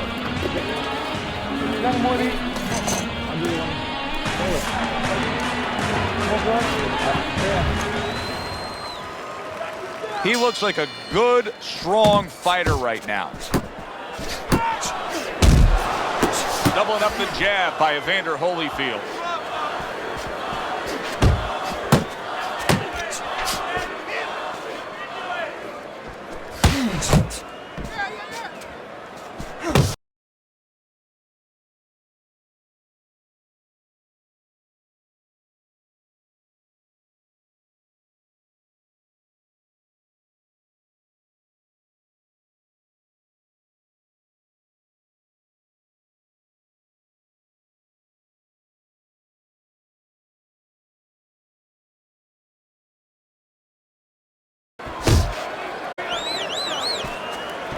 What a great job. He gave one right back in return. Nice work by Evander Holyfield.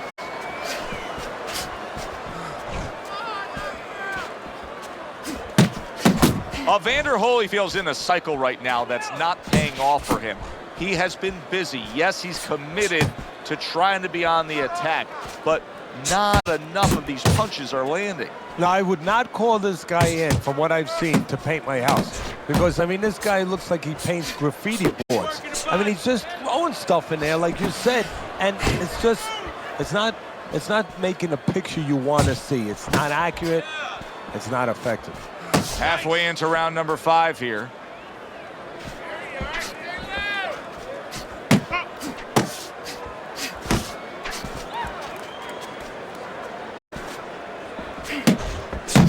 Comes right back at him with a left hand.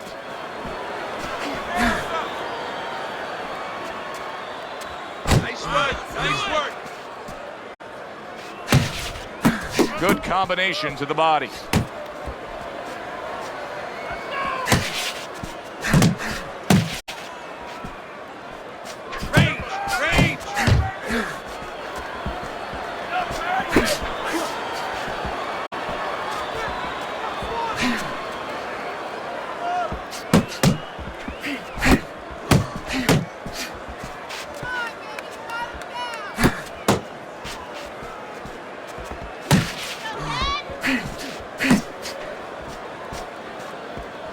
That is a big right hand after eating one himself. Ali's defense clearly carrying things right now for him, but what else should he be conscious of beyond just this good footwork we're seeing? Well, the old times would say, hey, you're doing the hard part, you're making a miss. Do the fun part. Make sure he pays. Coming to the end of round number 5, last 10 seconds. Keep moving. 1-2, 1-2. And that's the end of round 5. Ali's just doing what he's been doing all night long. We've seen it throughout. He's been scoring well on the inside. He's been hitting those headshots. I don't know what the answer is on the other side, Teddy, but there's got to be something they can do different. Well, one thing is he has to notice that, yeah, he's staying on the outside, but he's pulling back straight every once in a while. So what you got to do is make believe you're an NFL quarterback. Everybody wanted to be an NFL quarterback, you know, where you lead the receiver. So what you do is you anticipate that he's going to go back, and you aim a punch behind him. Let him walk right into that punch. Let him pull into that punch. Takes one, but gives one. Good work by Evander Holyfield.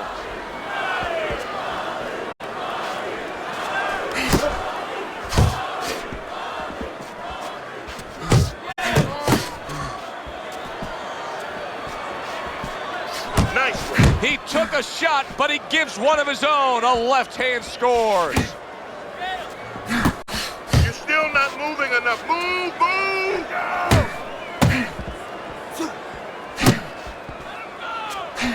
Blocked by Holyfield.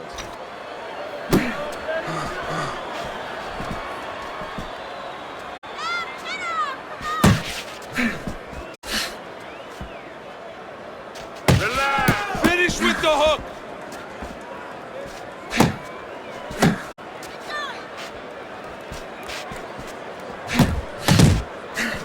Did you see that? Evander Holyfield down.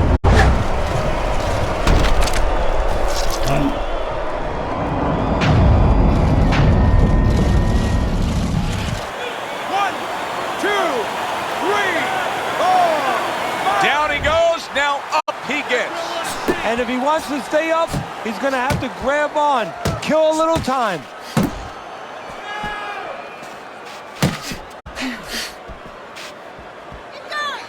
Good clean shot, returning fire. Well done by Evander Holyfield. Reaching the halfway point of round number 6. Ali's really doing a fine job here, Teddy. I know everybody falls in love with the clean, effective punching, but you can make an argument that he's controlling this fight right now thanks to his head movement. Yeah, you know, it makes me think about that legendary story about the old great Willie Pep, the Will o' the Wisp. There was a legend that he actually won a round without throwing a punch, just by making his opponent miss, just by ring generalship.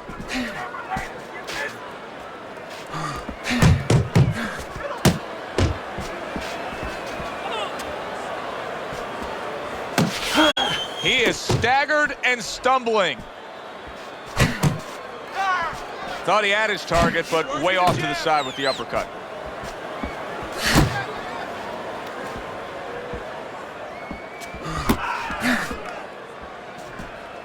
Took a shot, now he gives a left.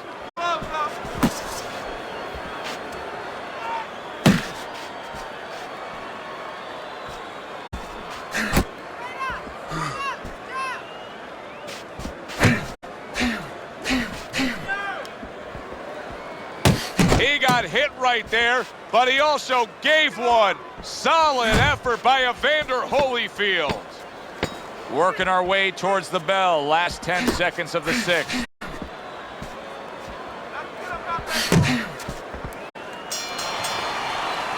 And this round comes to an end. We've seen this all night long. Headshots coming in against him. Evander Holyfield's defense is just not up to speed here. You know, Joe, and it hasn't been, as you just said, all night long. It's getting late in the game now, and I think it's getting to the point where the referee has to start looking at the possibility, and even a corner, of stopping this fight. Set him in the ring, okay? Listen, he's done. He is done. I want you to double up that jab and then finish off with the hook, okay? 1, 2.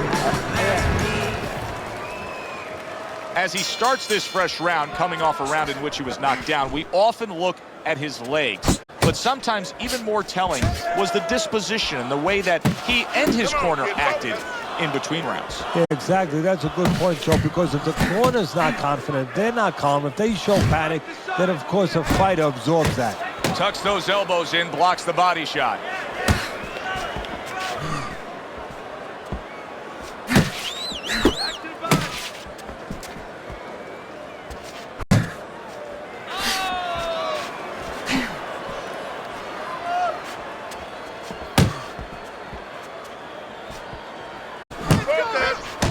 Keeping his hands up, getting rid of his opponent's offense.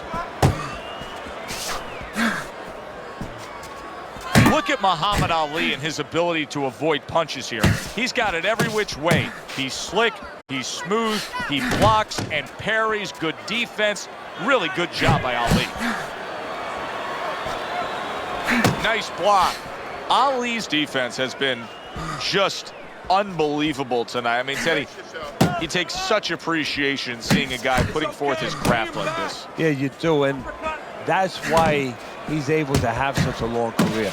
That's why he's able to be, you know, so consistently good, because he doesn't take a lot. He doesn't get worn out. He's fresh. At the halfway point of round 7, a crushing 2-punch combo by Muhammad Ali.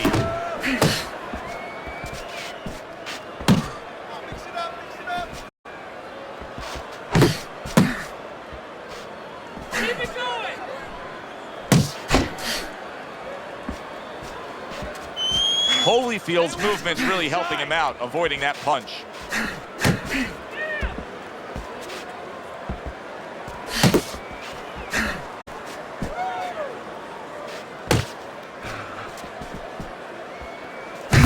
one, gives one. The right hand scores well. Took a shot, now he gives a left.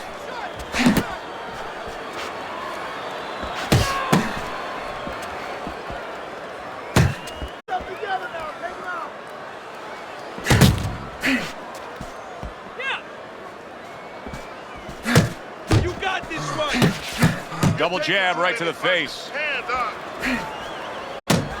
That's great stuff. He fires one right back after taking one. Gotta love the work by Muhammad Ali.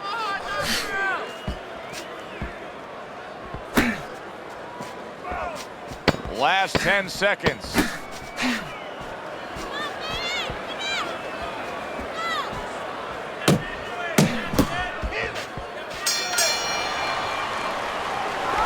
Nice work, kid. Good job in that round.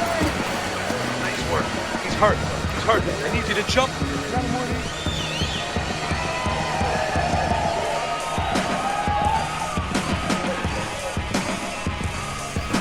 Don't fight his fight. Jab and move. Jab and move. Okay, listen. Body and head. Body and head. Double up on your punches. Double up your body punches, then head.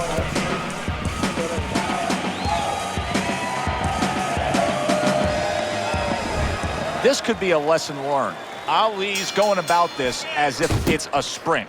It's not. Here we are early on in round number 8.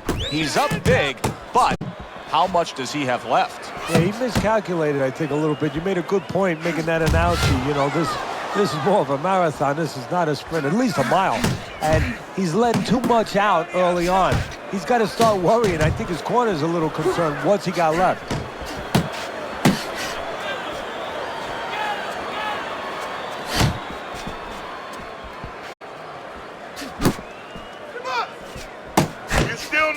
Able to get away from that headshot with the block. Double up the jab. Just like that. Just like that. Covers up nicely, gets rid of his opponent's body shot. He's committed to the combination punching now, and it's working out well up top. 1-2, 1-2. Good block there by Muhammad Ali. Really frustrating his opponent now.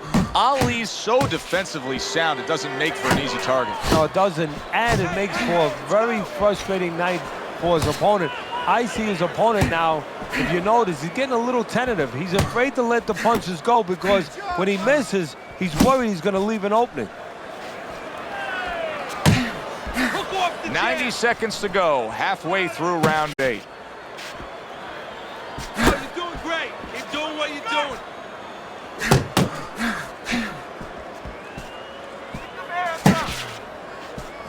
You're not focusing.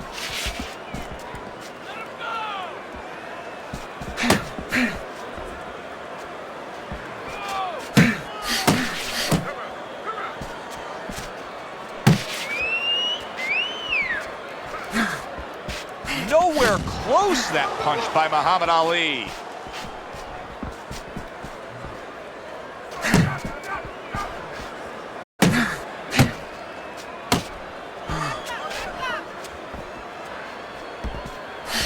Muhammad Ali is showing you that sublime skill right now with that two-punch combo. Punch him. Oh, you need to block more.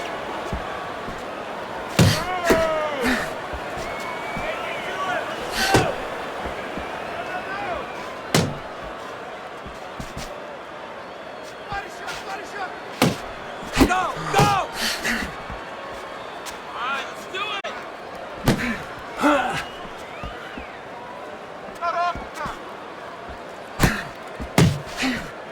10 clicks of the talk.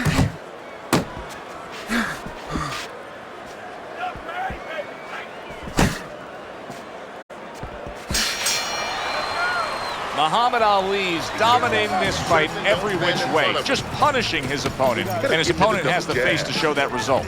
Well, that's because all the punches that are being thrown, they're accurate punches, and they're all being thrown with bad intentions.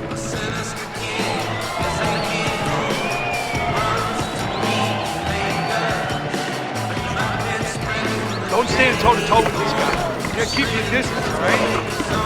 Nice work. Keep it up.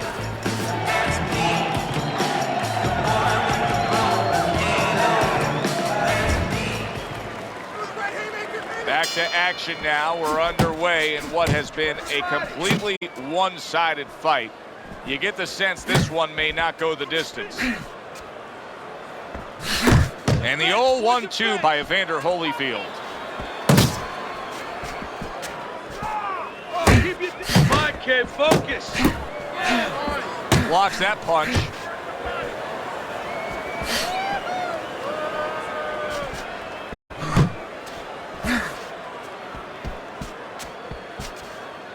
Use the jab. Keep your hands up.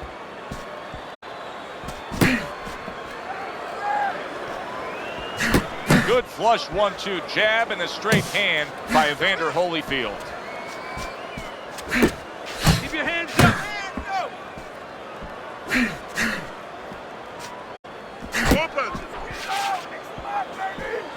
Comes right back at him with a left hand. It's what the old-timers want to see. Combination punching by Muhammad Ali. Keep doing what you're doing.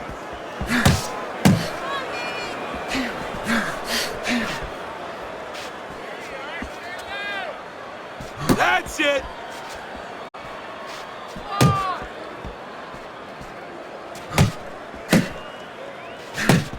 .90 seconds to go here in this round. Keep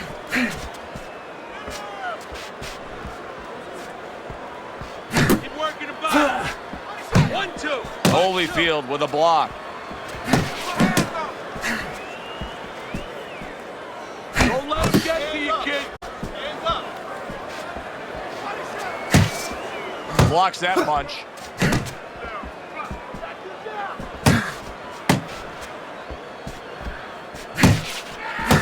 That's it, just like Went to the body there, but unable to connect.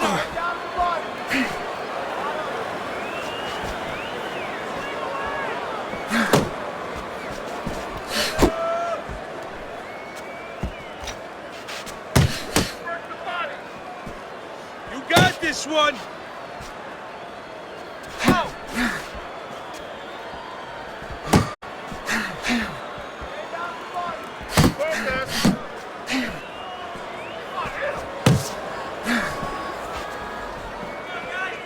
Ali's landed a good, solid combination.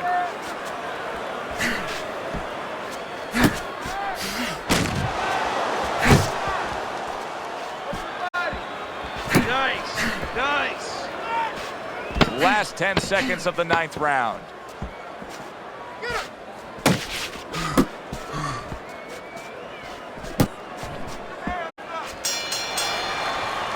And this round comes to an end. Ali's plan that his corner put forth throughout all training camp was exactly what we're seeing here. Fighting from the outside, scoring at will. His opponent, they haven't solved it once. And I'm shocked because, you know what? There's tape on this guy. There's video out there. We knew that he was going to fight this kind of fight. How did they not know, and how did they not prepare for it? You're gonna have to knock him out. It's the only way. Okay, listen. When he misses you with a punch, counter.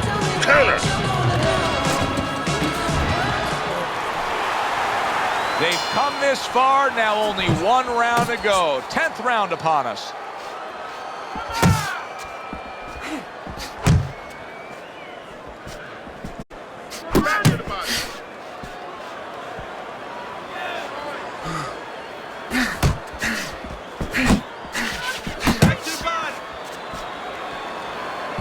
You know, many times we talk about the fact that, hey, at least he's throwing punches, but that's all you can say in this case because he's not landing many of these. No, they're being blocked or they're missing. They're definitely not landing clean, and you have to give credit to the other fighter being that good defensively.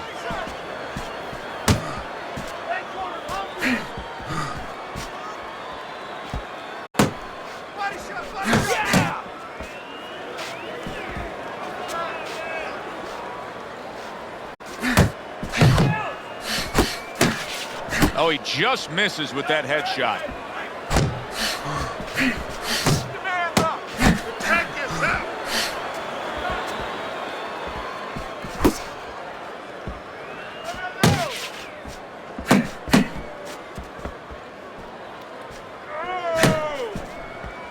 Keep pushing.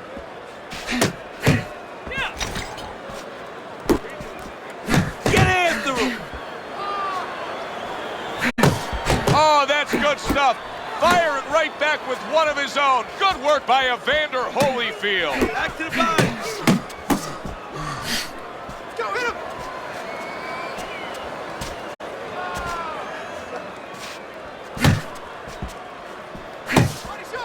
Nice work, nice work.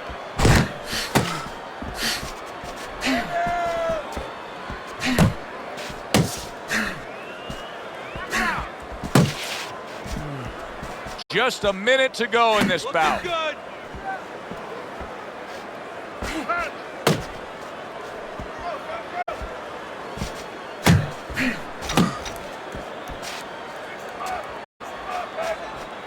Takes one to give one. He comes back with a right hand.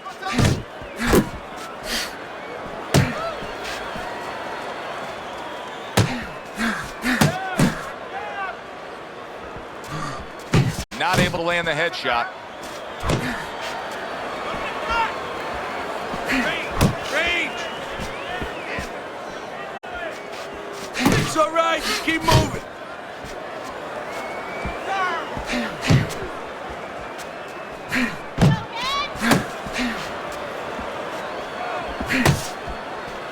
Seconds to go in this, the final round. I shake it off. Well, you should lose your judge's license if you have it any other way but the obvious here, Teddy. Yeah, if they do that, I want to put those guys on a poster, wanted poster, but you don't want them.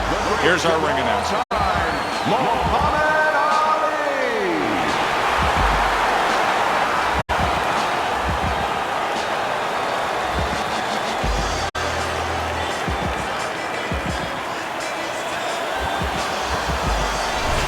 Ali's performance tonight was exactly what he was looking for. And it's exactly what the judges reward. Good.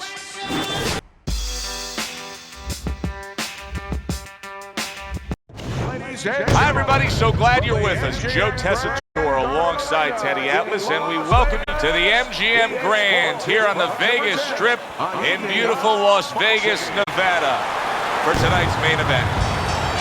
10 rounds of heavyweight action between Mike Tyson and Chris Arreola.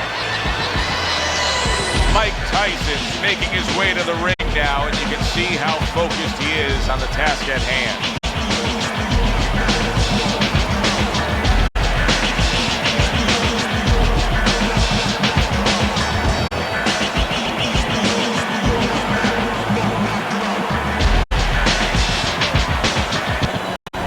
Arreola's really keyed in for this one. You can see it as he makes his walk to the ring.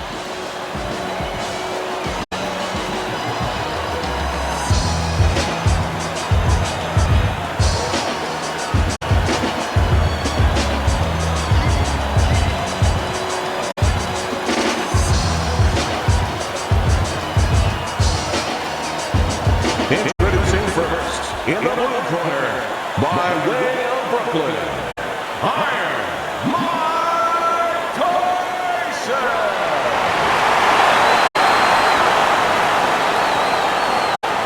And his opponent across the ring, with a record of 29 wins, 25 knockouts with 2 losses, from Los Angeles, Chris the Nightmare Arreola.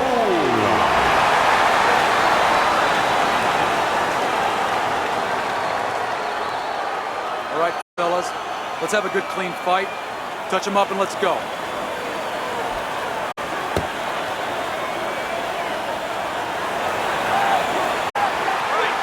When you get a fight like this that everybody's been talking about, it's always so interesting to see these opening moments here in round number 1. Parries the punch, puts one in there. 2 guys with bad intentions now facing each other here.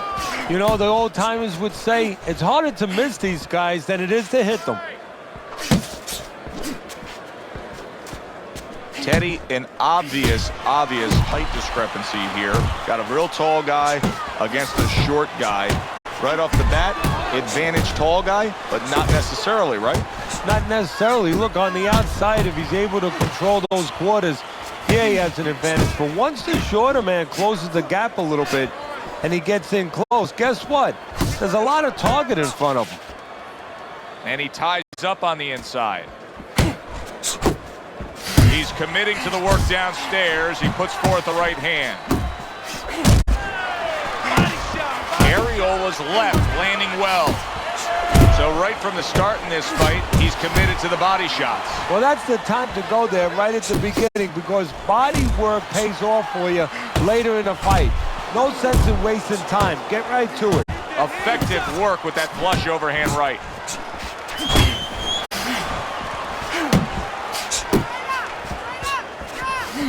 Halfway through this round, Chris Ariola's right hand did a nice job that time. That worked well for him. Huge uppercut by Tyson. Red hot action to open up this fight. Both men throwing, both men landing. It's been a long time since I've seen something like this. I think it was in the film library. Watching Hammer and Hank, the great Henry Armstrong, never took a step backwards, kept going forwards. Tyson's able to land a nice clean left hand. Left to the body.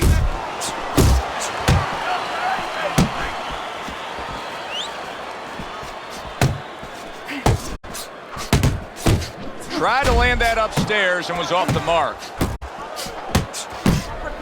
Tyson's getting himself into the mix now, landing that left hand. Comes with the right.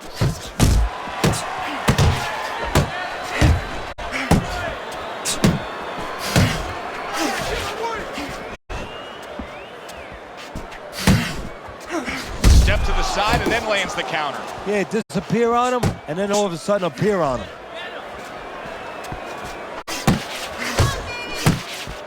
Accurate hook.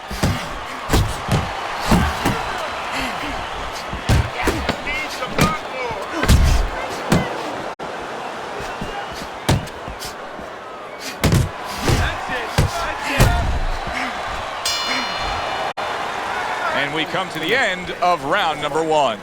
Ariola's, well, he's back in the corner, which is critical in terms of trying to stop the bleeding on that cut. But it's also critical because they need to put forth a new defensive game plan. Yeah, they have to make sure that they buy some time here and start moving their head, using their legs, tying up a little bit, doing anything to kill the clock and not get caught on that cut anymore. You need to create more punches, okay? Slip his punch and thrust. Right down the middle.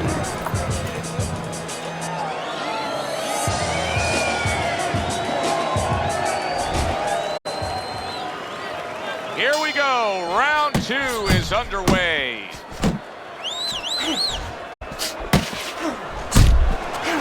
He tried to nab him up top, but was unable to connect.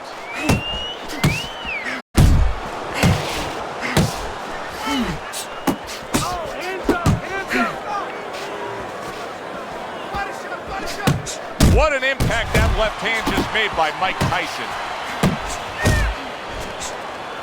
Comes right back with some offense of his own.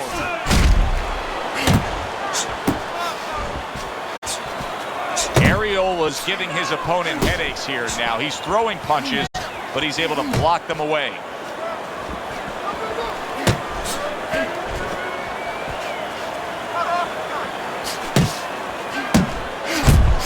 Right there, Mike Tyson was able to score well with the hook.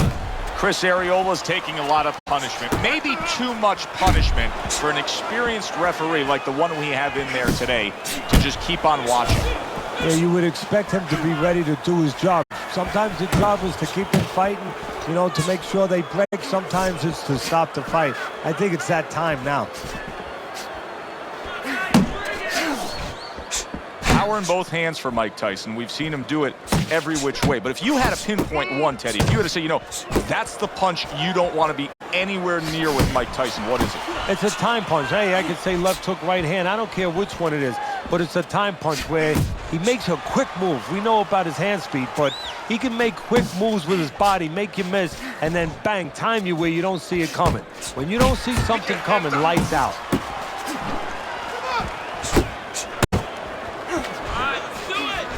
Good right hand. Nice work to the midsection with the left. Work the body. Good job. It was sudden, it was fast, it was direct by Mike Tyson. Ariola's right hand scores well. Good job. Hands up. And now he's targeting upstairs. Get in there.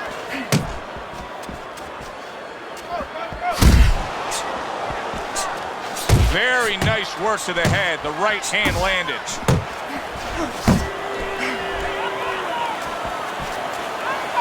And Tyson with a block punch. Keep your feet moving.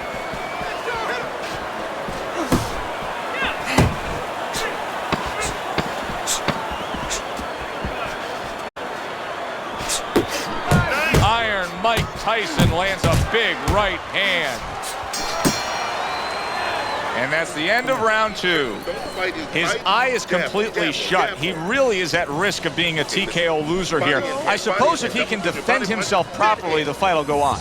Yeah, well, that's going to be up to the discretion, the judgment of the referee. I mean, this is what the referee is paid for. His judgment in this kind of situation. 2 jabs, 2 jabs.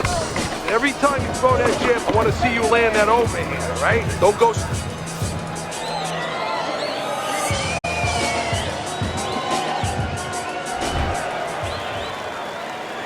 You know, he looks good. He looks ready to go. We'll see what he can offer up in this round. Cover up, cover up. That is a classic Tyson uppercut. He got hit, but he sends it right back. Ariola's effort has been admirable, but I don't think he's getting the results he would like to get here. He's tiring himself. Yeah, what I think is starting to happen here, Joe, we saw him throwing a lot of punches, but not real effective punches. I'm wondering now, he's ahead right now in this part of the fight, but I'm wondering if he's getting discouraged because it didn't have the effect on his opponent he wanted it to. Finish with a hook. Nice block by Mike Tyson. This is really solid defense by Mike Tyson. You see how he has his arms up in that peekaboo position, but by doing so, he's not allowing any of his opponent's punches to get in. Oh, that uppercut got him badly. There it is! And he is down. He is down for the first time tonight.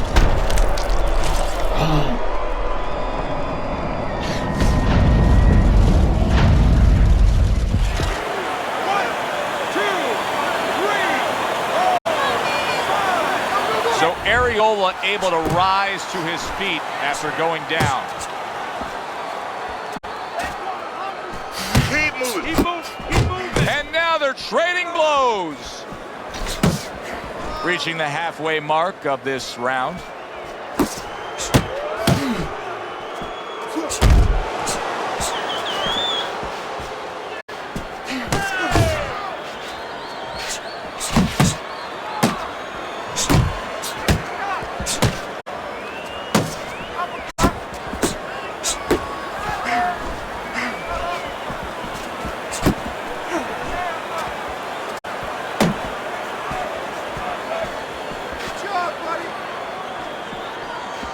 Double up on your punches.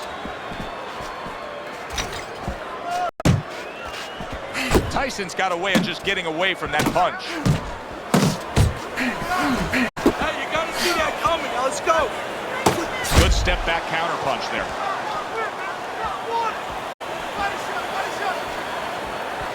Good defense upstairs to stay away from that offensive assault. Mike Tyson's keeping his guard up very, very well. Teddy, does it help to have the speed that he has? Sure. Anytime you have speed and you can put it into the equation where whatever you're doing, it has to be technically right, but now you put speed, you're doing it even better. You're doing it at a higher level. He's tired. He's tired. Just 10 seconds to go in this round. He took a go of it to the body, but came up empty.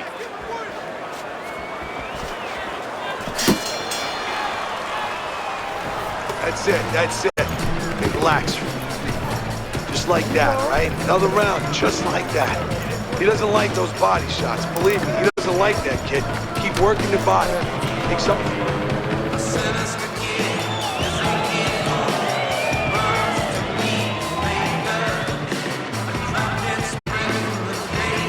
Don't fight his fight. Jab and move. Pace yourself, okay? No wild punches. Pick your punches. Well, start of round number 4, a chance to look at Teddy's scorecard and get his insight. Cover your head. Oh, what an exchange!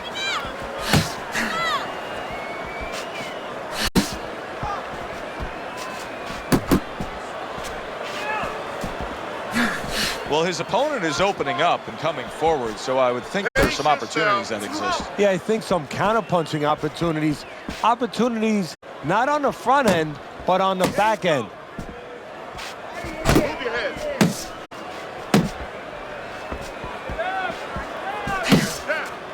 A little give and take, and here comes the left hand.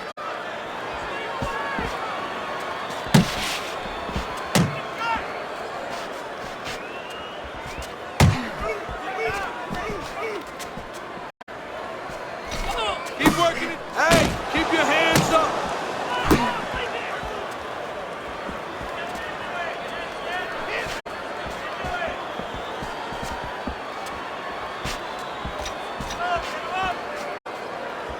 Not hitting his mark there, going upstairs.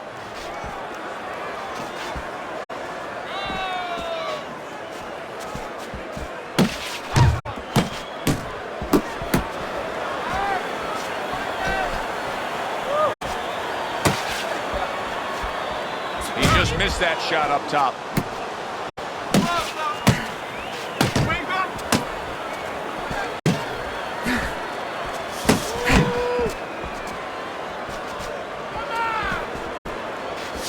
Takes one to give one. Uppercut in return.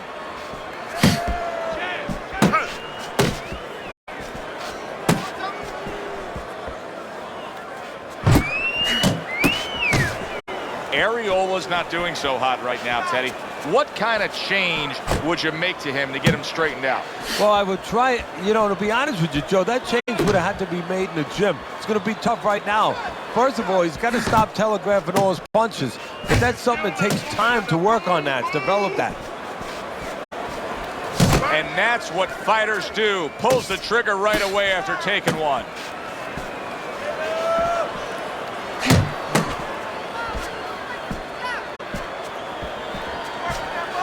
You can see he's trying to score up top, but off the mark there. Nice. Oh, and he's got something for him himself, and it's a left hand.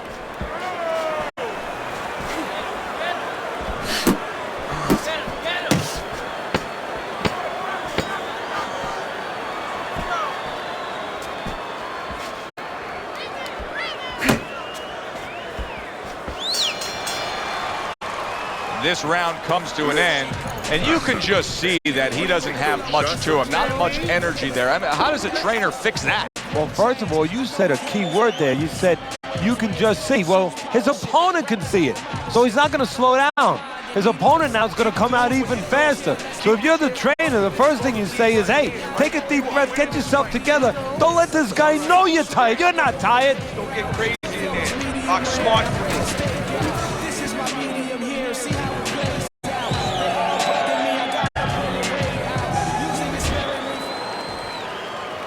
Back to action here at the start of this round, which is just part of what has been a very evenly fought fight. One of those fights that's going to be very hard to score.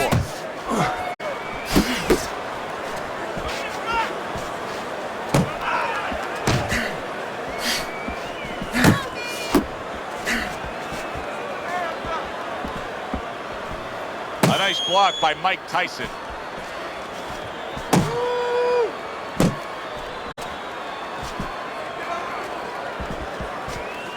Ariel was wanting to counterpunch here, but that doesn't seem the route to go here in this fight, Teddy. No, he has to be honest with himself and see that. But, you know, people under pressure in all walks of life, you know, in the ring especially, you see it right away. You kind of peek at it right away. It's obvious. Maybe he doesn't want to see what he has to see, because then he would have to discipline himself. He's not ready to do that. Then he would have to make the change. Maybe he just wants to leave it this way. At the end of the day, people are going to say, oh, that guy fought the kind of fight that, you know, hard to fight with, you know, and he has an excuse. Come on, kid. Maybe that's what's going on right now.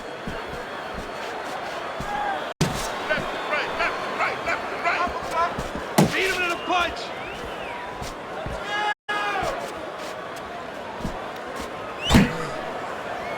And he just holds on there. In and out. In and out.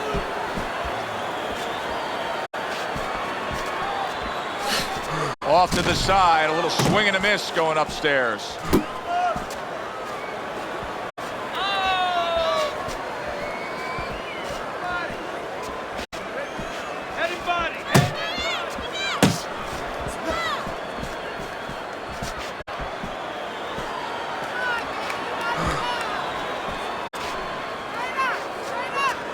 Focus, relax.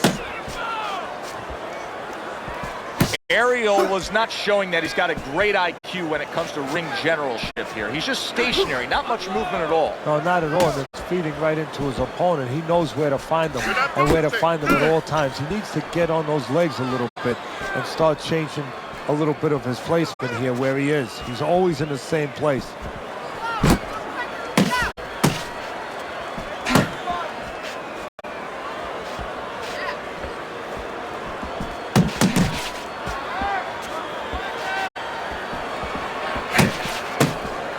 Must be the punch of the day. Both guys bringing home uppercuts.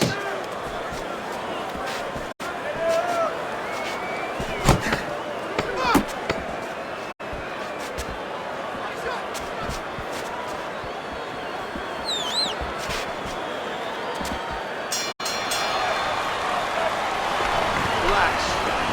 Deep breaths. Deep breaths. That's it. Now listen. I need you to keep working the body.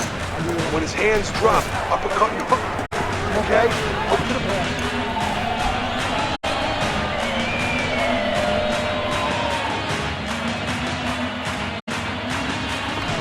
Okay, listen. Throw him off with head movements. That's it. Throw him off with head movements. Listen, I'm not going to stand here and watch you take those shots. Over the hump, the back end of the fight now begins. Solid uppercut.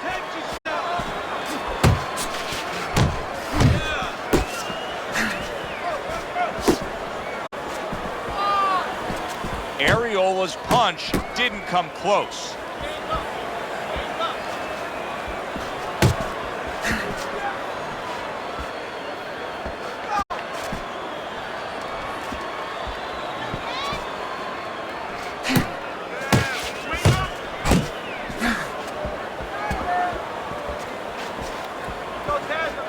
Tyson's well off the mark that time.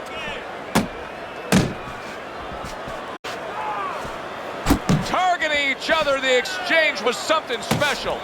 Tyson's giving us a taste of some of that athletic ability, that hand speed right there. Good combination. And his opponent, though, now is going to have to show us that he could do something to sort of, you know, adjust to this, to counter this. And that's going to be controlling range and timing, because he can't match up with the physical hand speed.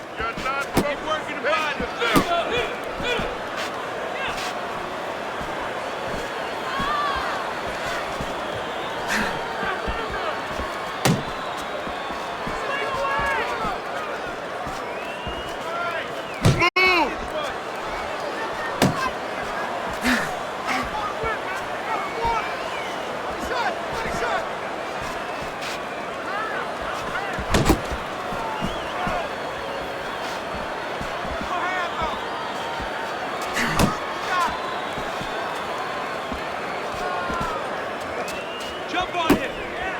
He scored well after being hit himself.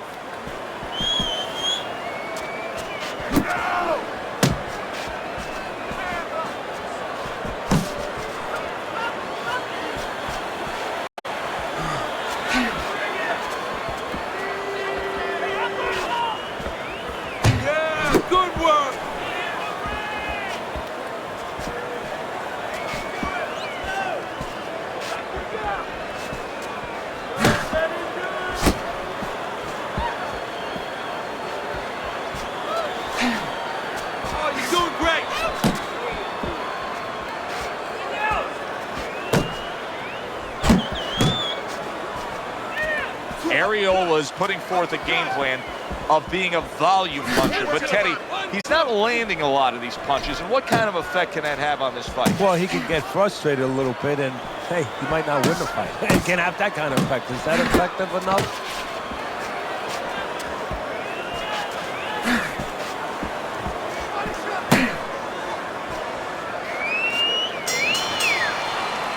What a difference from corner to corner. As he sits on his stool, he knows that he is in complete control of this fight, peppering his opponent with power shots. Well, it's been like that all night long. Anything he throws finds a target.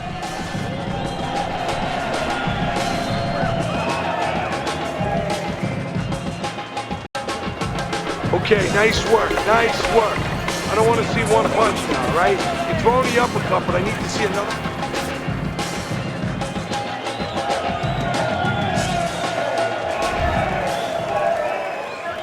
As another round gets underway, it gets us thinking, how much more of this will we see? Hard to envision this fight going the distance with how lopsided it's been. Needs to improve that accuracy, missed with the headshot.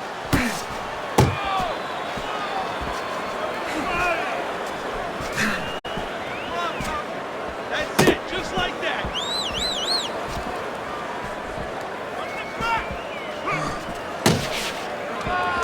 Firing off the uppercuts. Great exchange. Keep your head this one. Let's do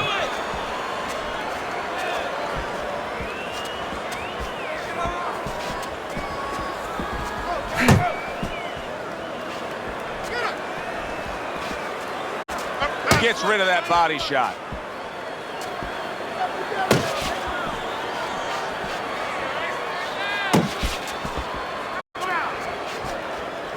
Looking good.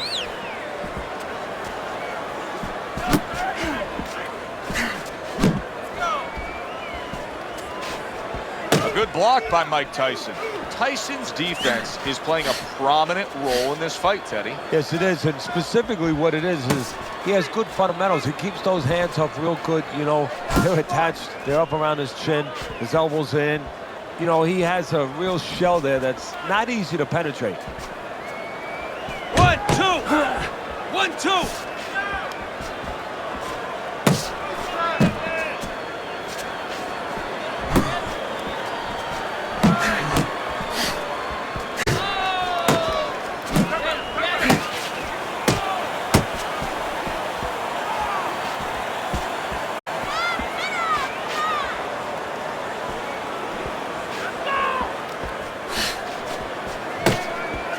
And now we got a fight. He fires back a right hand of his own.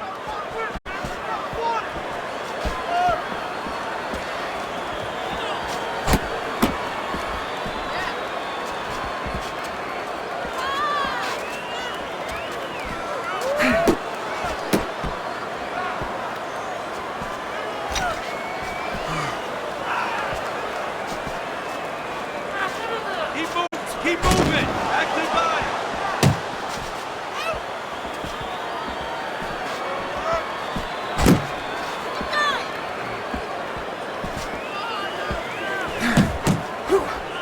Let it go. Took a shot. Now he gives a left. Tyson's doing a brilliant job with his head movement. He's employing top-notch defense right here, and it's frustrating his opponent. It is frustrating his opponent. His opponent needs to make an adjustment of thinking right now and understand what's there, not what's not there. We know that the head's not there, but what's there? The body. He needs to start going downstairs. That will freeze up some of that head movement. It's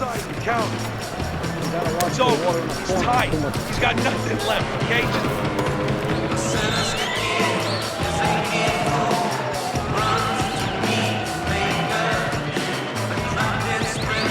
Where's your body work? It's the body. Listen, I'm not gonna stand here and take those shots. You understand me? All that hard work in training camp is now paying off. Just look at his work rate, Teddy. I've looked over at the punch stats.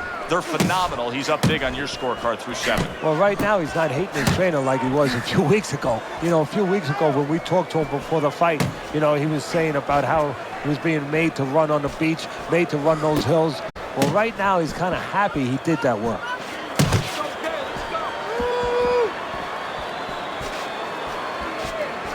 Pace yourself.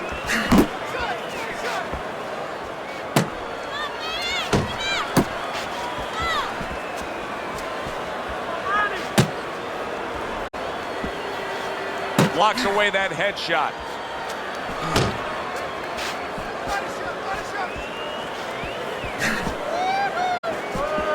There you go. He missed with that headshot.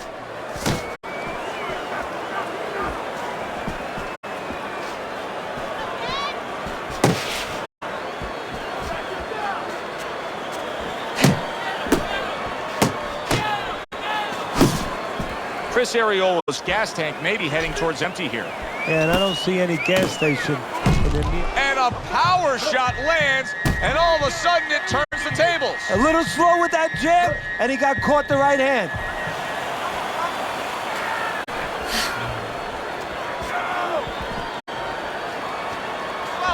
Work the body, kid. Dismisses his opponent's headshot.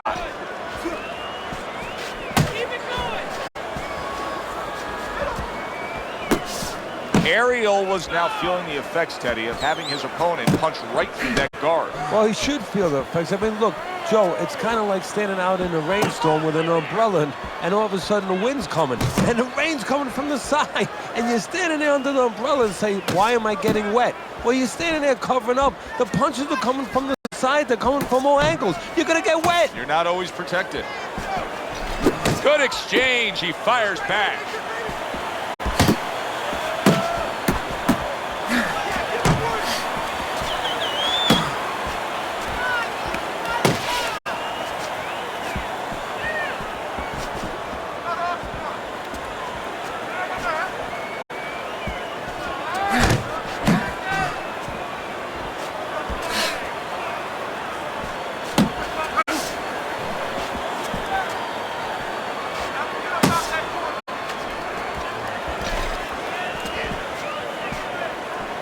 Body shots.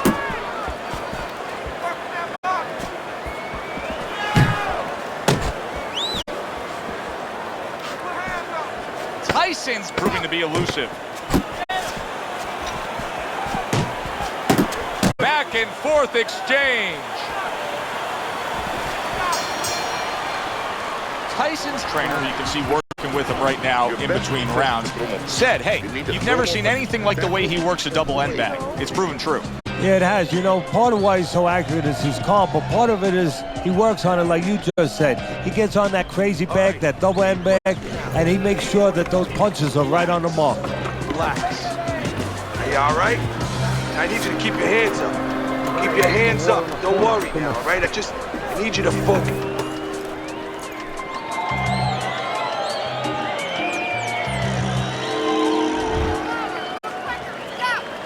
So this round is underway, and what a difference a break makes for him. Look at how fresh he is to start this round after getting hit hard and rocked in that last round. What a difference a rest makes when the corner knows how to take advantage of that rest. They got water on him, they revived him, they massaged his legs a little bit, gave him some encouragement, good to go.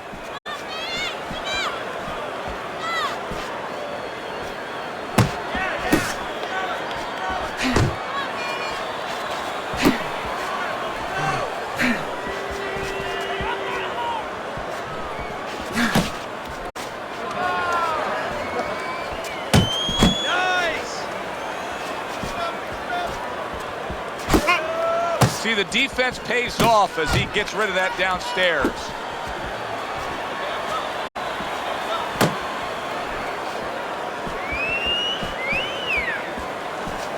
Return to sender. He gives him back one of his own. Guard your head.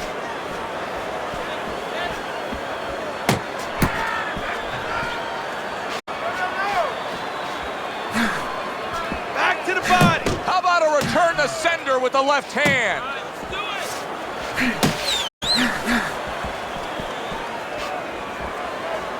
That's a forceful two-punch combo by Mike Tyson. Tyson's making for a clinic here in combination punching. Well, the first couple punches here, Joe, they're throwaway punches. to really set up the payoff down the road. You see the third punch, the fourth punch. Oh, he just ate a big shot he just scored with. Well, we know he survived earlier, but now he goes down for a second time.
In the middle corner, with a record of 54 victories, with 40 by knockout and 7 defeats, from Pensacola, Roy Jones Jr.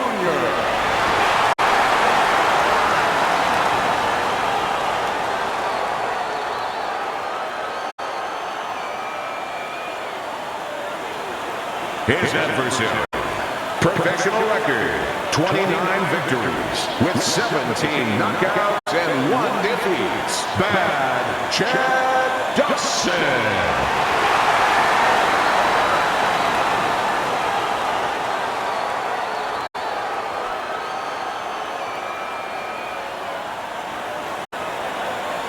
We went over the rules in the dressing room.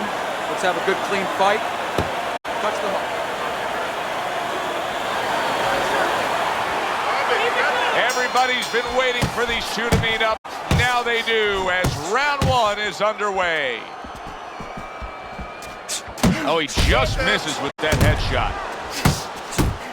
Teddy, what do you think we're going to see out of Jones? I think you're going to see what you always see. You know, you're going to see a guy that breaks the rule book as far as the way you're supposed to go about technically approaching pugilism. But I think you're going to see speed, you're going to see power, great reflexes, great sense of anticipation, and you're going to see a little cockiness. Fires right back at him. Teddy, most of the fighters that you train throughout your career are guys that could be described as guys that really will bring it and are able to do it throughout the whole fight and go the distance. What's the mental makeup of a guy like that? Confidence. He's been there before. He's sure that he can do it. Blocks that belt line well. Right to the body. Chad Dawson's done a good job there offensively scoring with that left hand. Look at this, another power punch able to land. We're early on in this fight, he's going for it. Yeah, you wonder if he's got a car waiting outside. Pulled the trigger on that overhand left. Nice strike after catching one by Chad Dawson. Fires off the hook, look at that.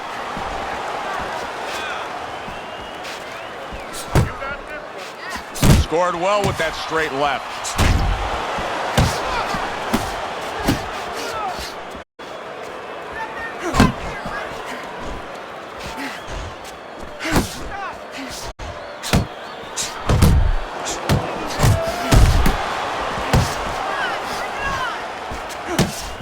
A thunderous punch able to land to the head. Joe, he thought he was out of range.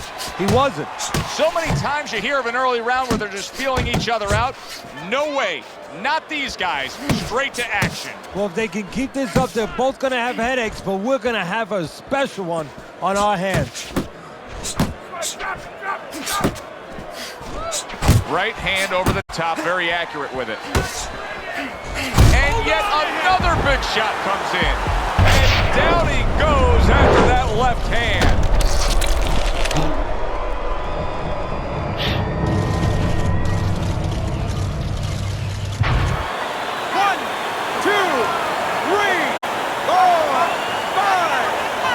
Somehow, some way, he's going to continue on here.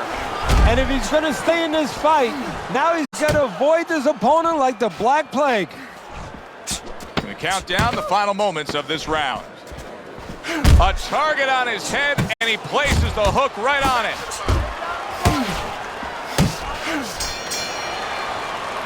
End of the round here. You can see the fans really enjoying themselves tonight. You know, Teddy, I think maybe more so than any other sport, boxing fans are not just passionate like in other sports, but they are smart and savvy. They know the game inside and out. Well, they follow the contestants. They do understand the parameters of the game. And you know what? They come here and they kind of demand from those fighters the performance that they expect from them. They expect the guy to box. You hear them every once in a while saying, hey, come on, you know, let's get that jab working. They act like coaches sometimes. Dawson's got to rely on his corner now to do what it takes to get him back physically and mentally. It's always a challenge when you've hit the ground. Off the target by Roy Jones. Stay away from those, come on!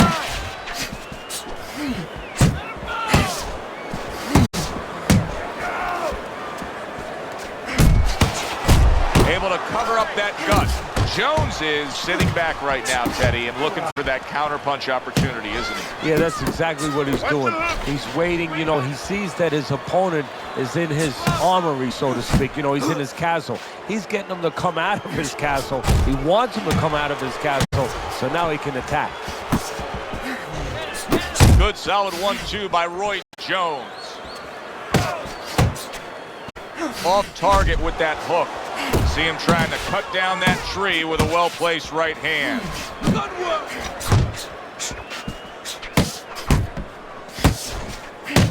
Little head hunting with the left.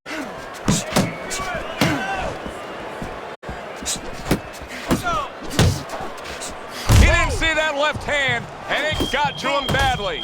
He should really tie up now.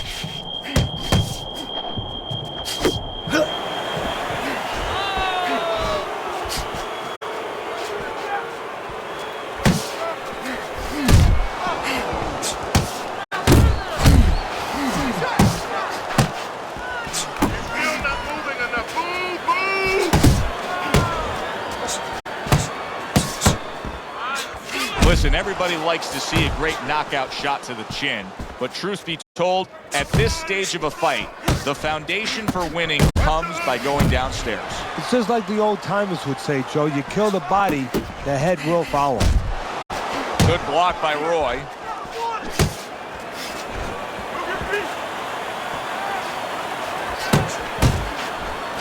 Oh, what a hook upstairs. Roy Jones Jr. is feeling the impact of that powerful hook. See how he targets that hook?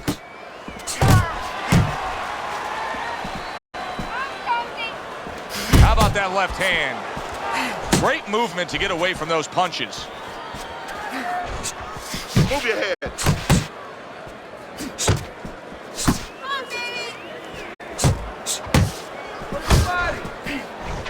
Final 10 seconds of round number 2.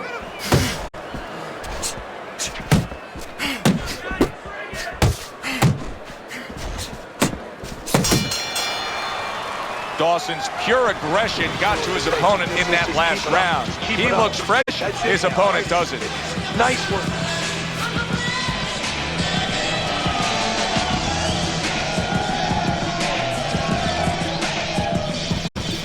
Listen, you need to move your head from side to side, okay? I want to see that head move more.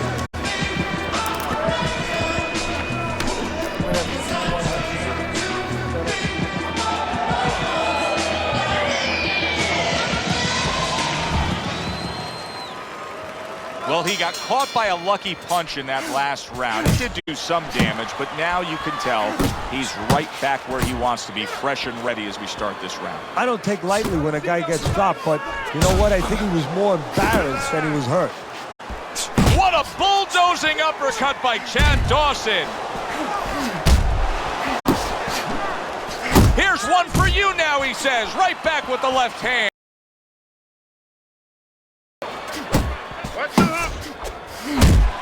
Comes across with a hook. He is damaged badly there, and banging away he goes, and he crashes to the canvas once again.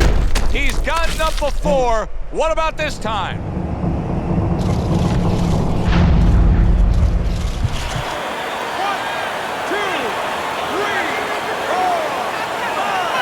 Dawson's able to get up. Teddy, I question, though, if he'll be able to go on. What does he have to do? Well, he's got to know what to do, but what not to do. Don't use your legs. Don't try to move because that's the inclination. Get on your bicycle when you've been hurt. No, the bicycle's not there. You got flat tires. What you got to do is grab on the inside and clear your head.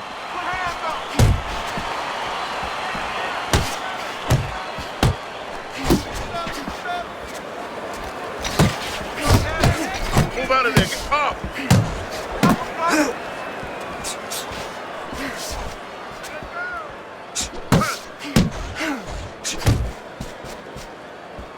Didn't get it done going to the body there. Halfway through this round here.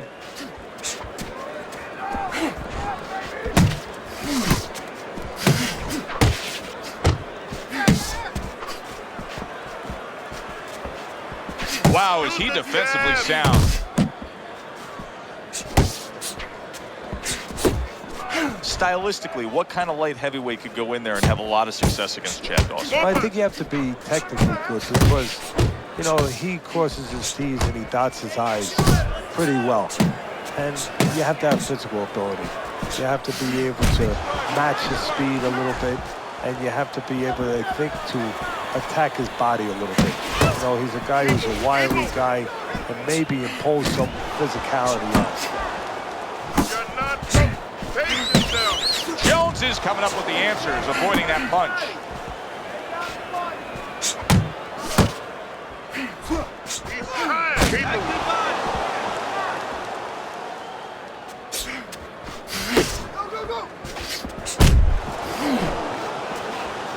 Dawson's defense is now serving him well. Nice job blocking that punch.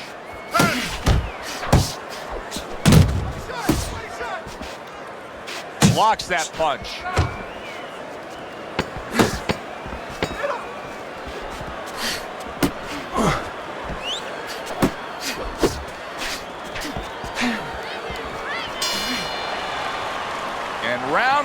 journey comes to an end. Let's get him some water. Let's get him some water. Take a deep breath. Relax. You gotta pick up the speed, all right? Pick up the speed.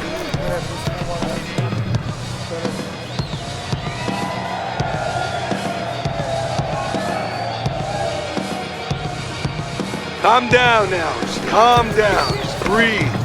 Breathe. I need another round from you. I need you to be busy.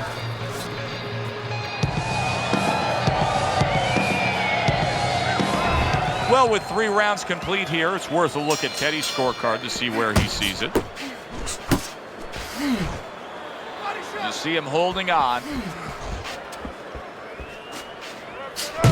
And he returns on that exchange.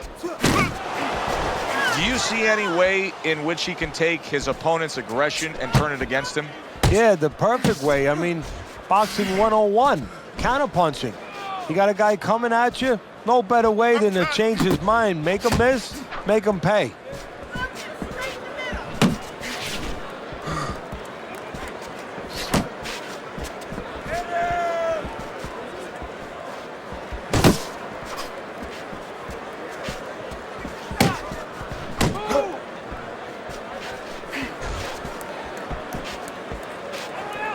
More punches.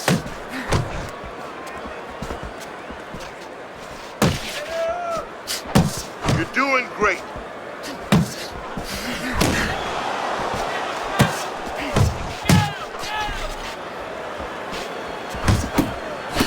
Great work offensively, landing that combination by Roy Jones.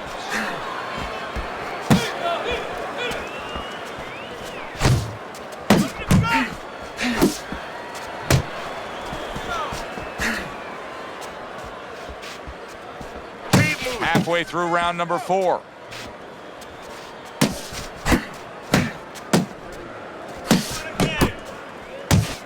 Watch the hook.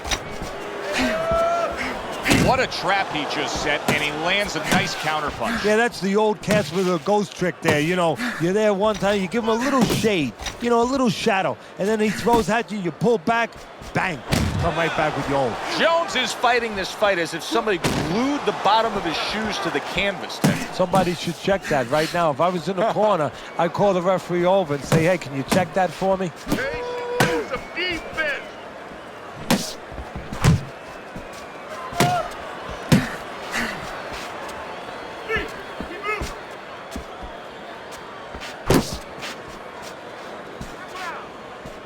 Not able to land the headshot. Keep your hands up.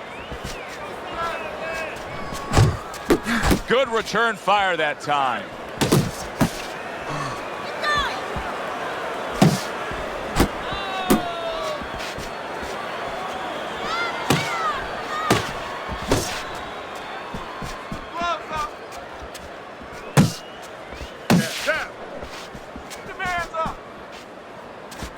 Taking too many punches. Hands up.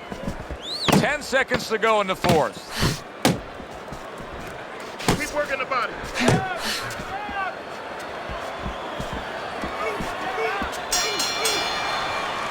End of the round is upon us, and we have a fighter in front of us who just looks gassed. He looks tired. Now, Teddy, what can he do to overcome that when this fight starts back up? Well, first of all, this is where you search into those corners that you're not forced to search. Kind of like when you were a kid and your mother told you to clean your room and go into those little nooks and crannies where you never knew there was dirt. Now you got to start looking into nooks and crannies inside yourself. Places you didn't know were there before. You better find them. You better find them quick.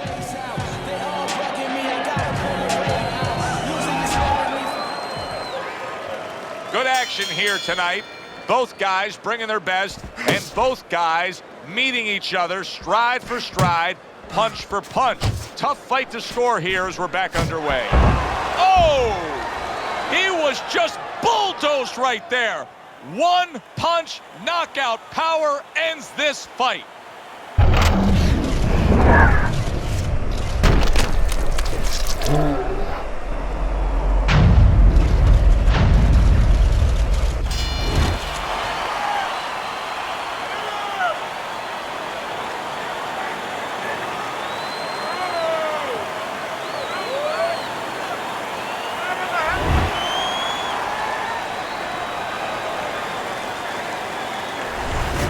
Sometimes that's all it takes.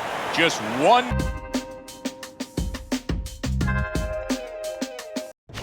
Good evening, everybody. Joe Tessitore alongside Teddy Atlas, and welcome to the MGM Grand here on the Vegas Strip in beautiful Las Vegas, Nevada for tonight's main event. Boy, and we expect this to be a big night of action. We spoke with both fighters yesterday. Fireworks anticipated here tonight. Let's see. Sugar Ray Robinson's coming down to the ring right now. Not seeing much personality out of this ring walk.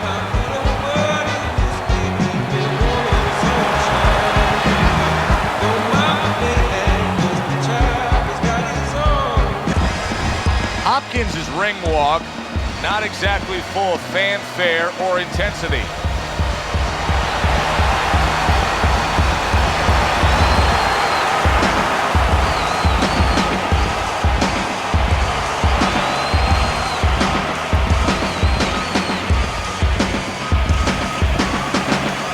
Introducing first, his professional record stands at 173 wins, 108 by knockout, and only 19 defeats. Coming out of Harlem, Sugar Ray Robinson.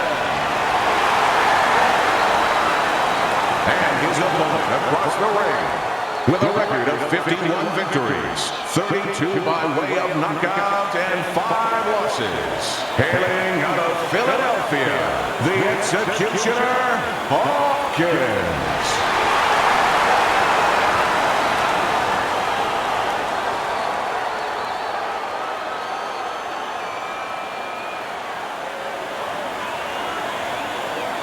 Okay, guys, we went over the rules in the dressing room. Let's touch gloves.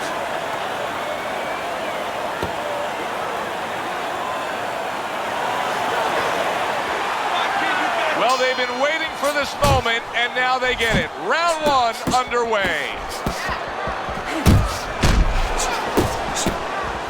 Little head hunting never hurt, does it with the hook. Not the most accurate uppercut you'll see. Matchup in front of us tonight, Teddy, a power puncher against a guy who's very well conditioned. Now, early on in the fight, what do you look for out of the power puncher? To take his power, you know, it's not just power, it's where you distribute that power. If I'm in the corner of the power guy, I want to distribute it downstairs to the body. No better way to sap somebody's endurance, mentally and physically, than going downstairs. Able to block that away. It was targeted for his head. See, Bernard Hopkins has been having those Philly gym wars for so many years now that it's just second nature to throw your punches in accurate combination form. Body shot. Just like that, just like that.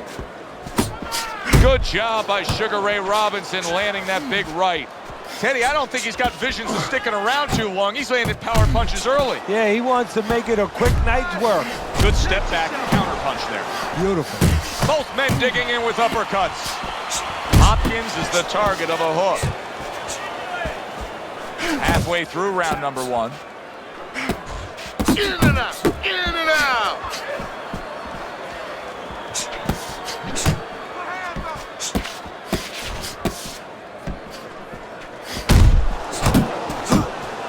And now he scores well with the straight right. Unbelievable pace here tonight. Both guys have no plans of having this fight go far. I'm sure the frame of reference for most is Hagler Hearns. Yeah, you wonder if it's going to live up to that. So far, so good. Robinson's left working well that time. Comes right back with a shot of his own.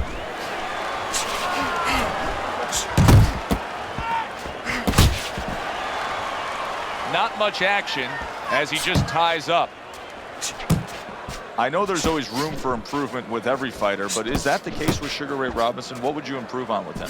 No, there is. Believe it or not, as great as he was in so many areas, the one thing that you could improve, that's the one thing that you would like to improve with Sugar Ray Robinson. Make him a little bit more invisible.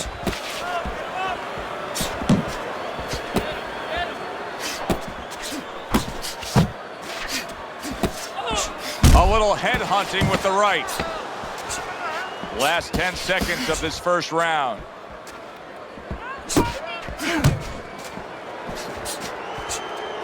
Right to the head with that right. End of this round. Joe and Teddy sitting ringside with you. It gives us time to reflect on the bigger picture of boxing. You know, it was interesting. We had a fan walk up to you earlier today and say, hey, I know you learned everything from the legendary Cus D'Amato, the great trainer. And he said to you, what's the one thing you took away from all your years with Cus? What did you say to him? Well, it wasn't a paycheck, I'll tell you that much, because Cus didn't believe in paying you for that. He said you're going to college, you're getting a valuable education, and you're not even being forced to pay a tuition. So I understood that. We worked 7 days a week, so there was no union. Cus believed in working on Sundays, so you couldn't go complain and say I'm being overworked.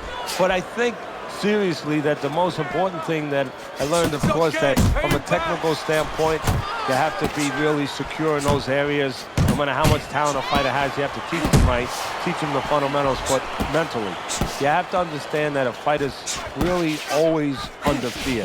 And you have to understand those dimensions, those parameters. And you have to be able to find a way to get in there, understanding how he feels mentally, and understanding how that can impair his judgment, stop him from doing simple physical things.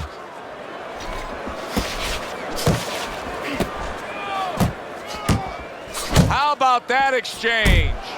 Hopkins' blocking ability is doing well for him there. Come on, kid, Boston. That's it. That's it. Hook right on the belt line. And now just wasting everybody's time holding on. Good defense, just covering up down low. Wow, what a right hand he just got caught by, and he's looking to tie up.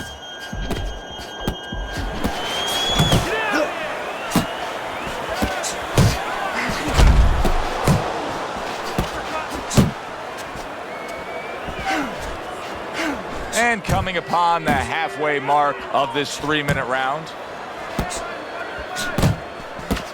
Keeping his hands up, getting way of his opponent's effort. 1, 2 jabs. Move those feet! Good flush shot upstairs. Frustrating his opponent with great defense. Non-stop energy from both guys in this round. The final minute is here. Pulls the trigger right away with the left hand after getting tagged himself. Nicely timed 1-2.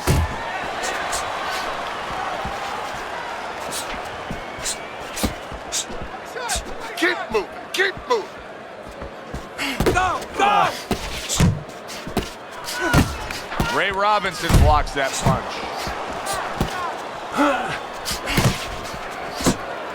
Hopkins is scoring with that right hand.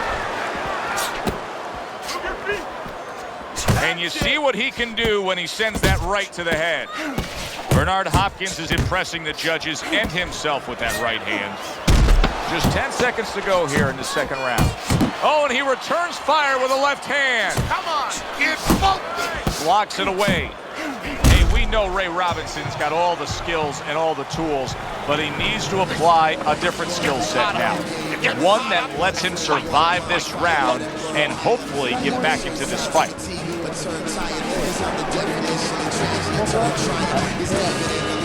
I made it to the eye of the storm, feeling torn like they fed me to the lions. Before my time start to wind down like the lions. All right, breathe. Good. Deep breath. Deep breath. Water. You're good. You all right? You're okay, right? Breathe with me. Listen, threw a wide punch. Punch. Tighten up your punches, right? So here we are, a new round underway, and in that last round, he got tagged. He got hit pretty hard, Teddy. Yeah, he did. He got caught. Now, the first thing is, we all know he got caught, but why did he get caught? He has to be able to decipher that in his head. He has to be able to have the answer to that so it doesn't happen again. Good shot to the head with that right hand. Scored well up top. Doing what you're doing. comes right back at him with a left on the receiving end of a big and accurate hook that wasted no time. Can you believe that? What a change in momentum. He just got rocked. Moments ago, he was the one hurting his opponent. Reminds you of the song, I can do anything you can do, only better.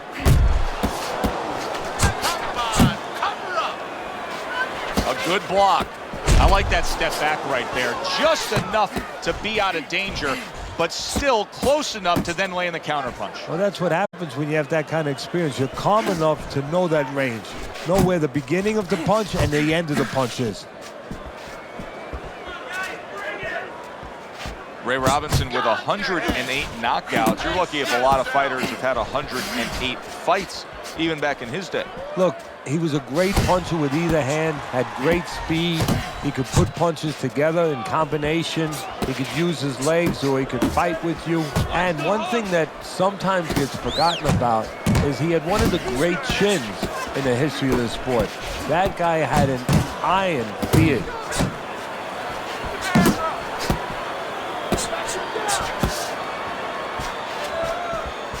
Able to dismiss that body shot.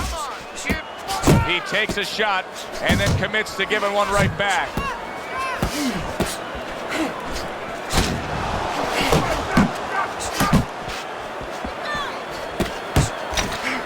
That is a strong uppercut there.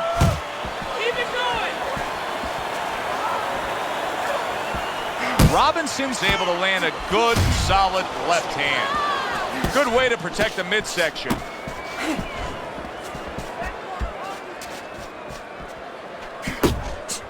He took a shot, but he gives one of his own. A left hand scores.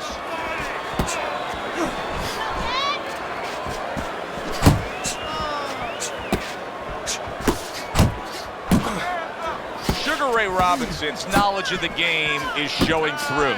3 ways to defend. One of them is to block. He did it there well. Last 10 seconds of round number 3.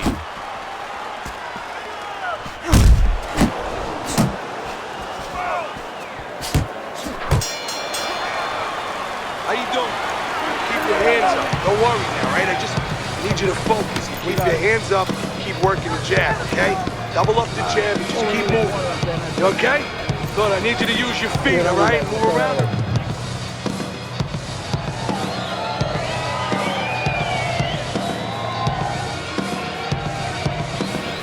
You need to cover up, okay? You're leaving yourself open too much. Cover up.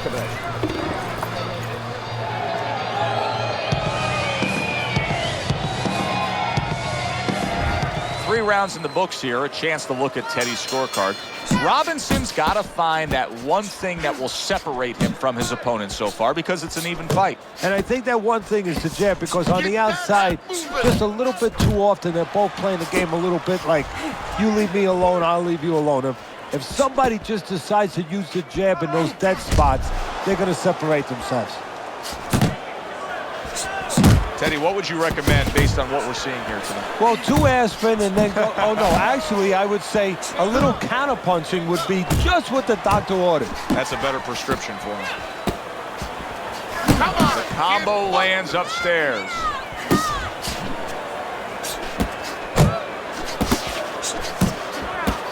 He returns the favor with an uppercut. Comes right back at him with a left hand.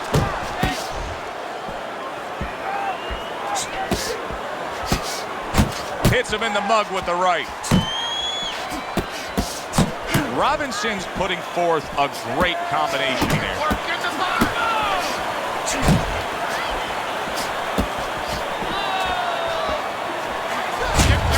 Hopkins is on the receiving end of a very good counterpunch.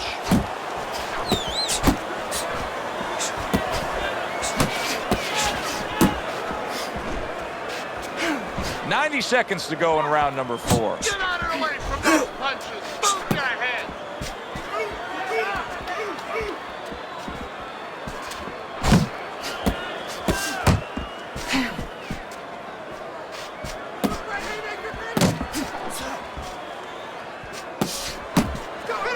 Oh! Sugar Ray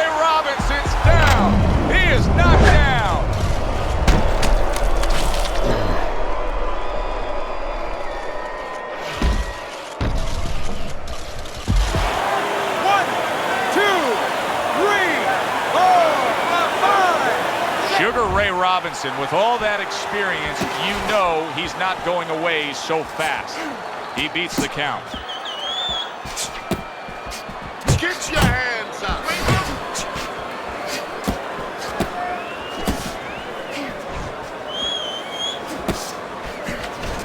Sugar Ray, a good block.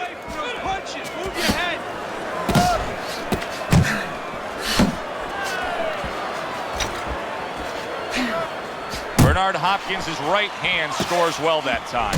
Teddy, you know what I'm so impressed by? Obviously, the pace of this fight is just ridiculous. But how hungry these guys are. How badly each guy wants it. So this is the kind of fight that it has nothing to do about money. It has everything to do about legacy. How they're going to be remembered. A little something for his opponent after getting tagged. Tried to land that upstairs and was off the mark. And that does it for this round. His opponent has to love what he's seeing opposite him right now. Robinson's eye is virtually shut, Teddy. And what he has to do now is take advantage of that. He has to understand that he cannot see punches coming from that side. So you know what? Start throwing more of them from that side. You're leaving yourself open. Throwing your punches wide. Tight. Keep tight. Feel good? Come on. You gotta give me one more rep.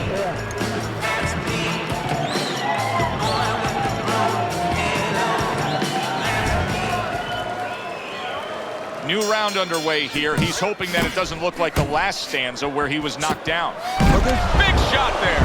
How in the world was Sugar Ray Robinson outgunned right there?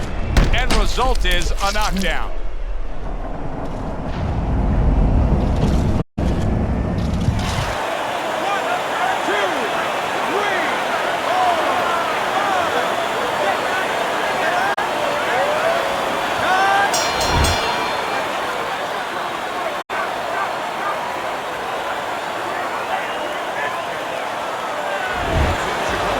By knockout, your winner, the Executioner,